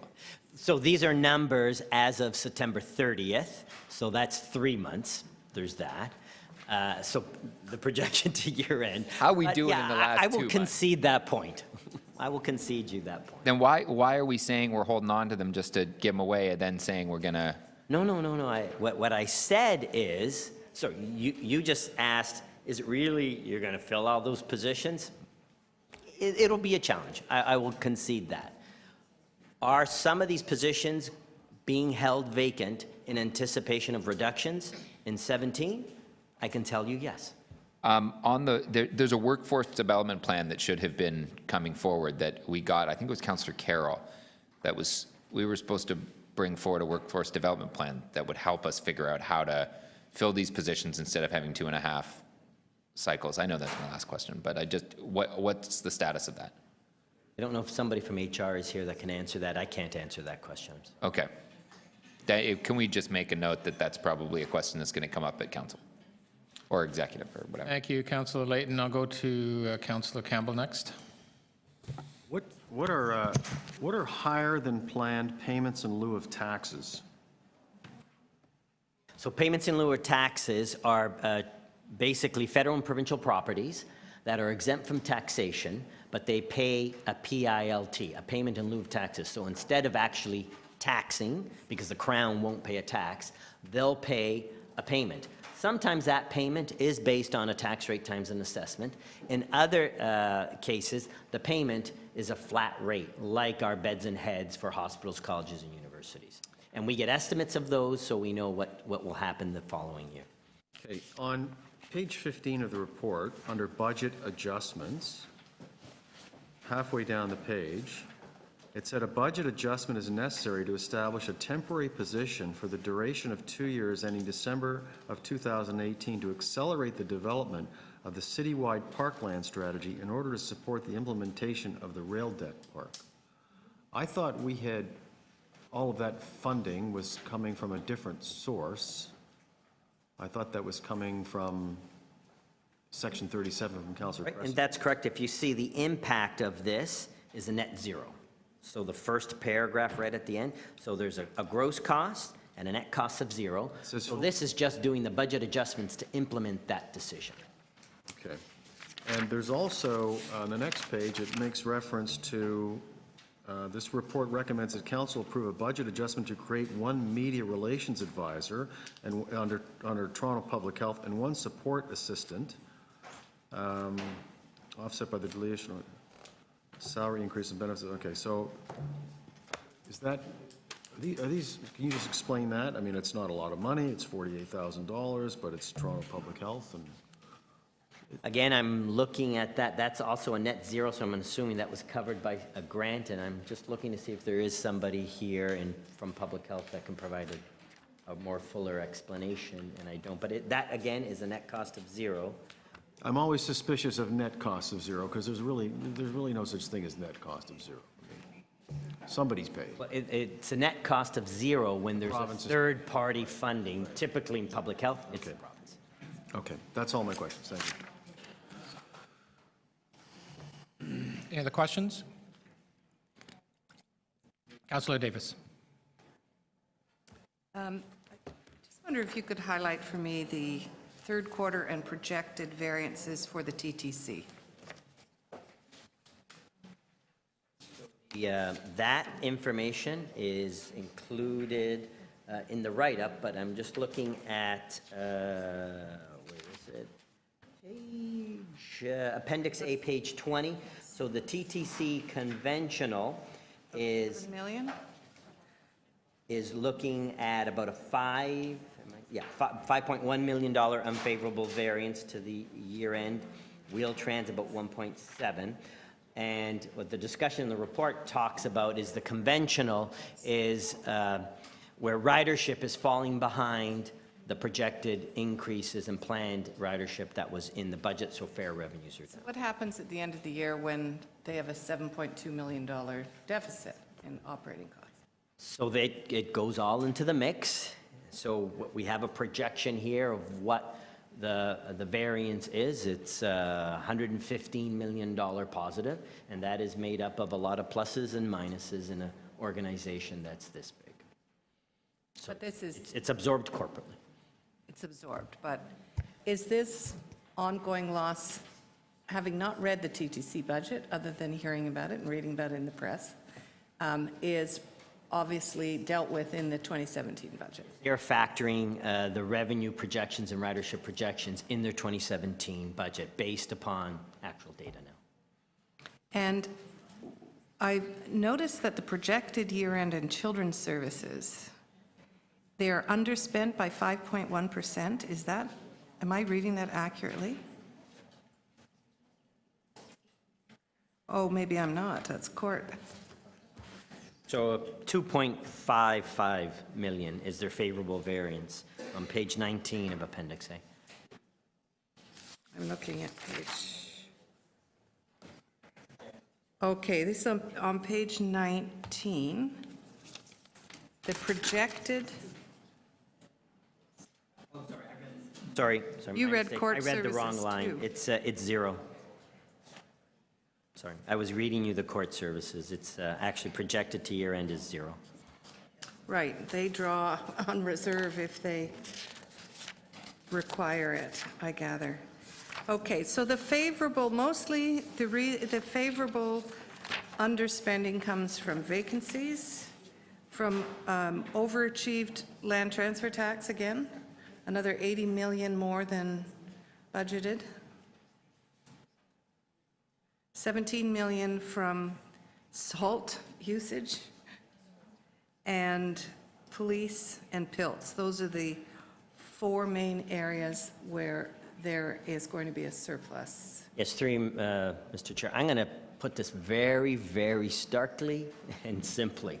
We are a $10 billion organization. We're projecting a $115 million surplus. 105 of it is coming from the MLTT. So when you take that out of the mix, the entire rest of the corporation is 10 million on 10 billion. That's 0.01%. No, I cannot do better. No, what I'm saying is we had 79 million more than anticipated. Yes, but the projection to year end is 105 on MLTT. Okay. I was talking projection to year end. So projection to year end, year-end. final surplus 115, 105 million of it is the MLTT. That leaves 10 million for the rest of the organization. Okay, I understand that. All right, thank you. Thank you. Any speakers to the item? Seeing none. Oh, sorry, Councillor Layton wants to speak to the item. Thank you very much.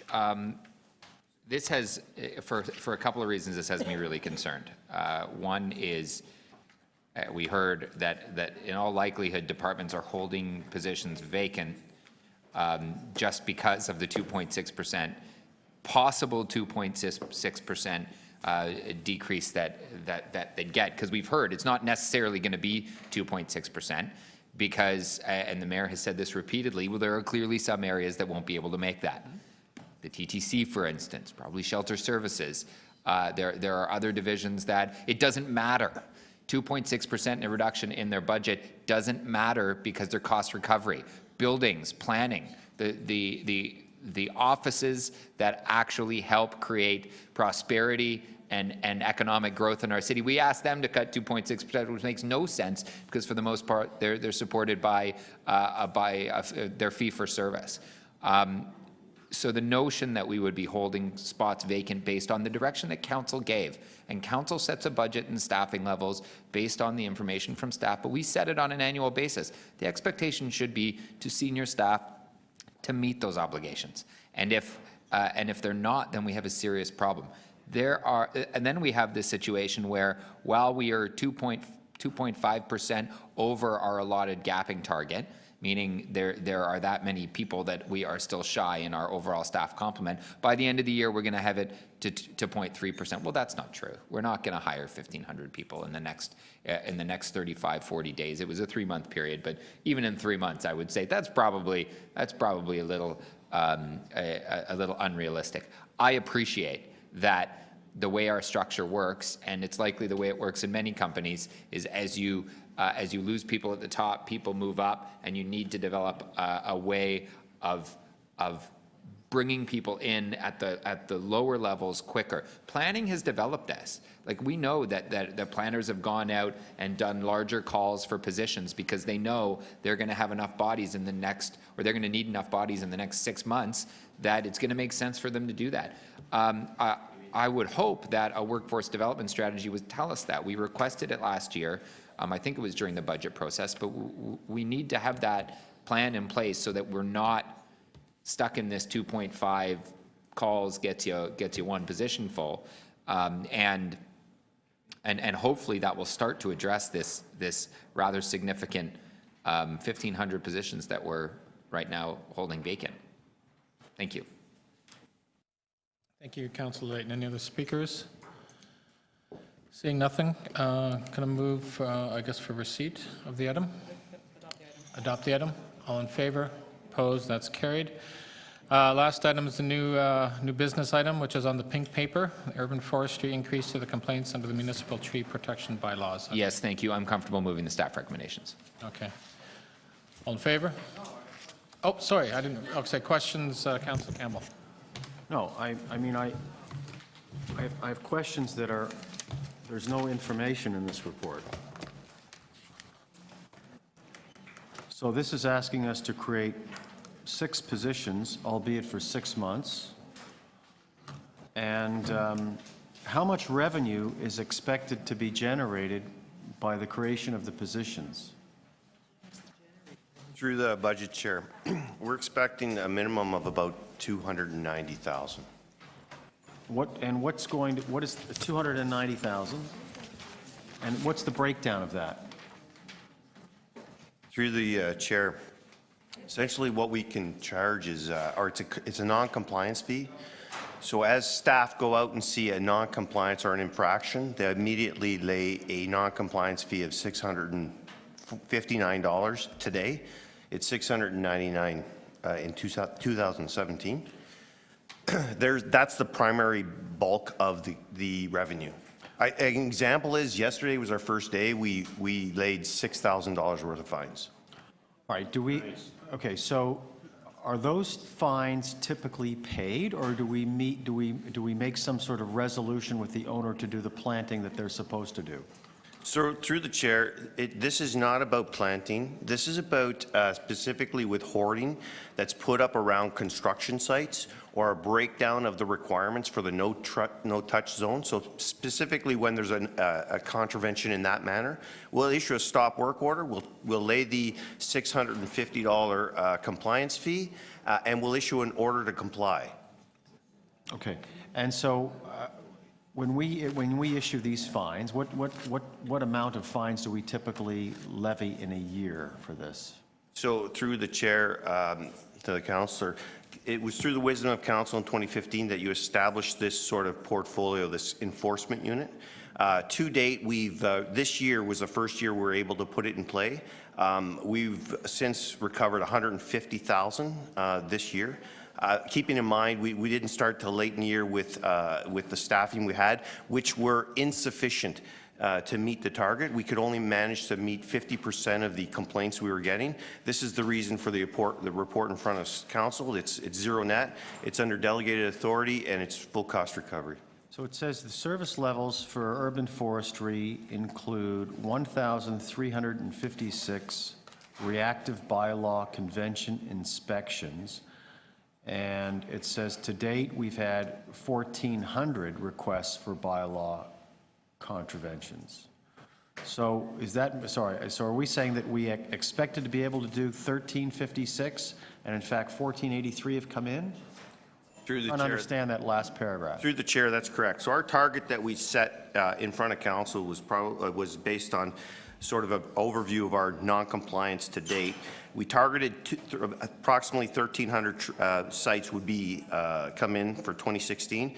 As of September, we were at 14. So we had more complaints than we anticipated. So that's only a 9% increase over what we expected. Okay, so let me clarify then. What we expected was only probably about 20% of them would be actual infractions. These would be 311 calls, somebody calling up and saying, there's an infraction, we get out there, most likely there's a permit issued or it wasn't an infraction, there'd be a lot of education. So we only anticipate about 20% of those would result in infractions. In fact, more than 90% of them resulted in infractions. Okay, how many people do we have that are to cover off this, 1,300 or 1,400 inspections? So currently we have 5 individuals. We're asking to put on another 6 individuals for a temporary, and it'll be looking at a proactive also approach if we can. But again, this is to get us out of the weeds. We are simply do not have the staff to respond. There was a major spike in permit applications and development application reviews that went well beyond what we anticipated. The cranes are all over the city. When you get more development, you get more construction-related requirements. We were not able to keep up with the actual infractions. Okay, but this does not have anything to do with what I was going to ask you about at last week's council, which is about when we require a homeowner to provide, to be planting trees for the removal of trees, because we do that. And my question was in regard to that. This isn't in regard to those Through the chair, budget chair, to the councillor. No, that is not, but last Parks and Environment Committee, there was, and through council, there was a motion to report back in 2017, first quarter 2017, on enforcement and increasing enforcement on the private tree bylaw. Right. That's where that will be included. Okay, all right, thank you. Thanks for those answers.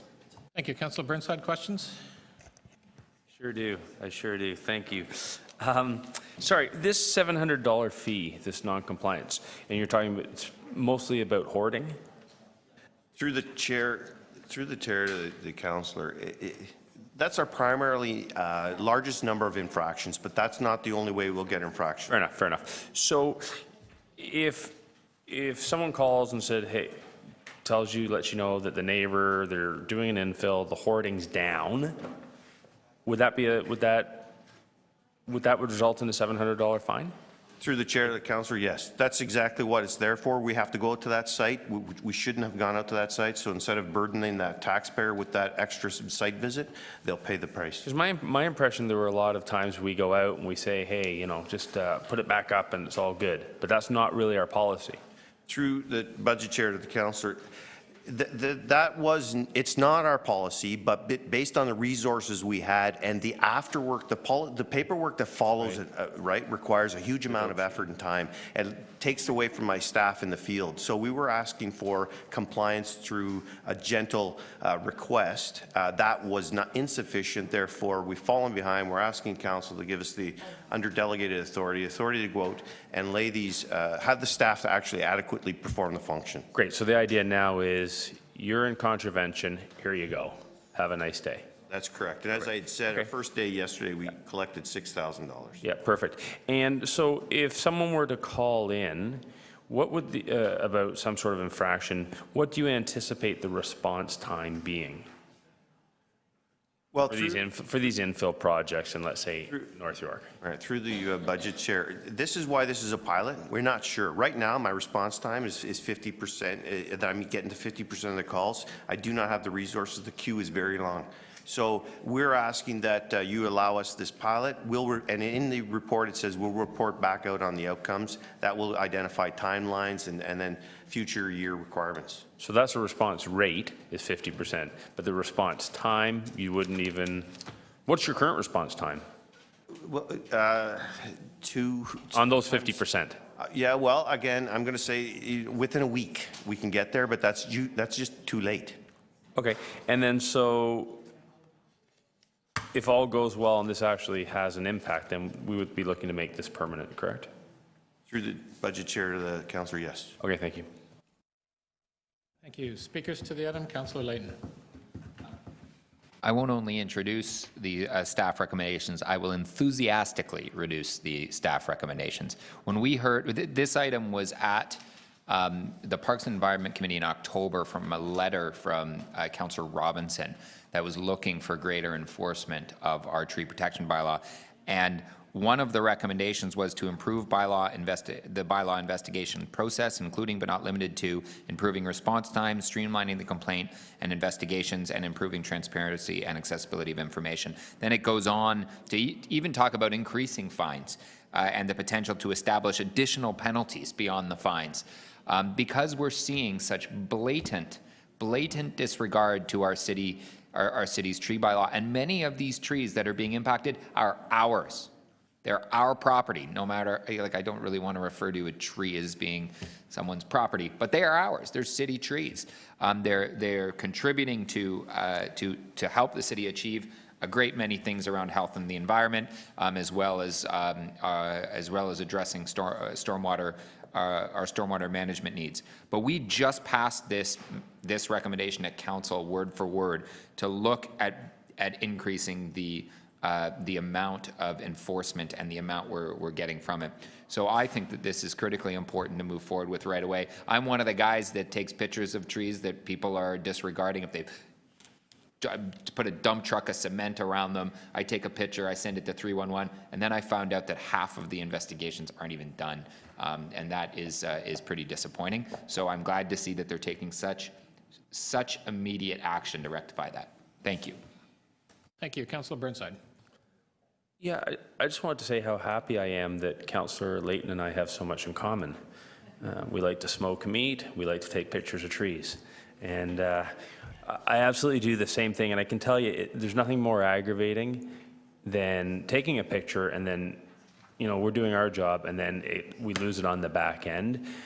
And more than that, I think basically these developers, and they're not all bad, but the ones that are committing these infractions know that if they know they get a warning the first time round, there's absolutely no incentive for good behavior. So not that I like to increase the size of government, we diverge on that point, but I wholeheartedly support Councillor Layton in his thoughts.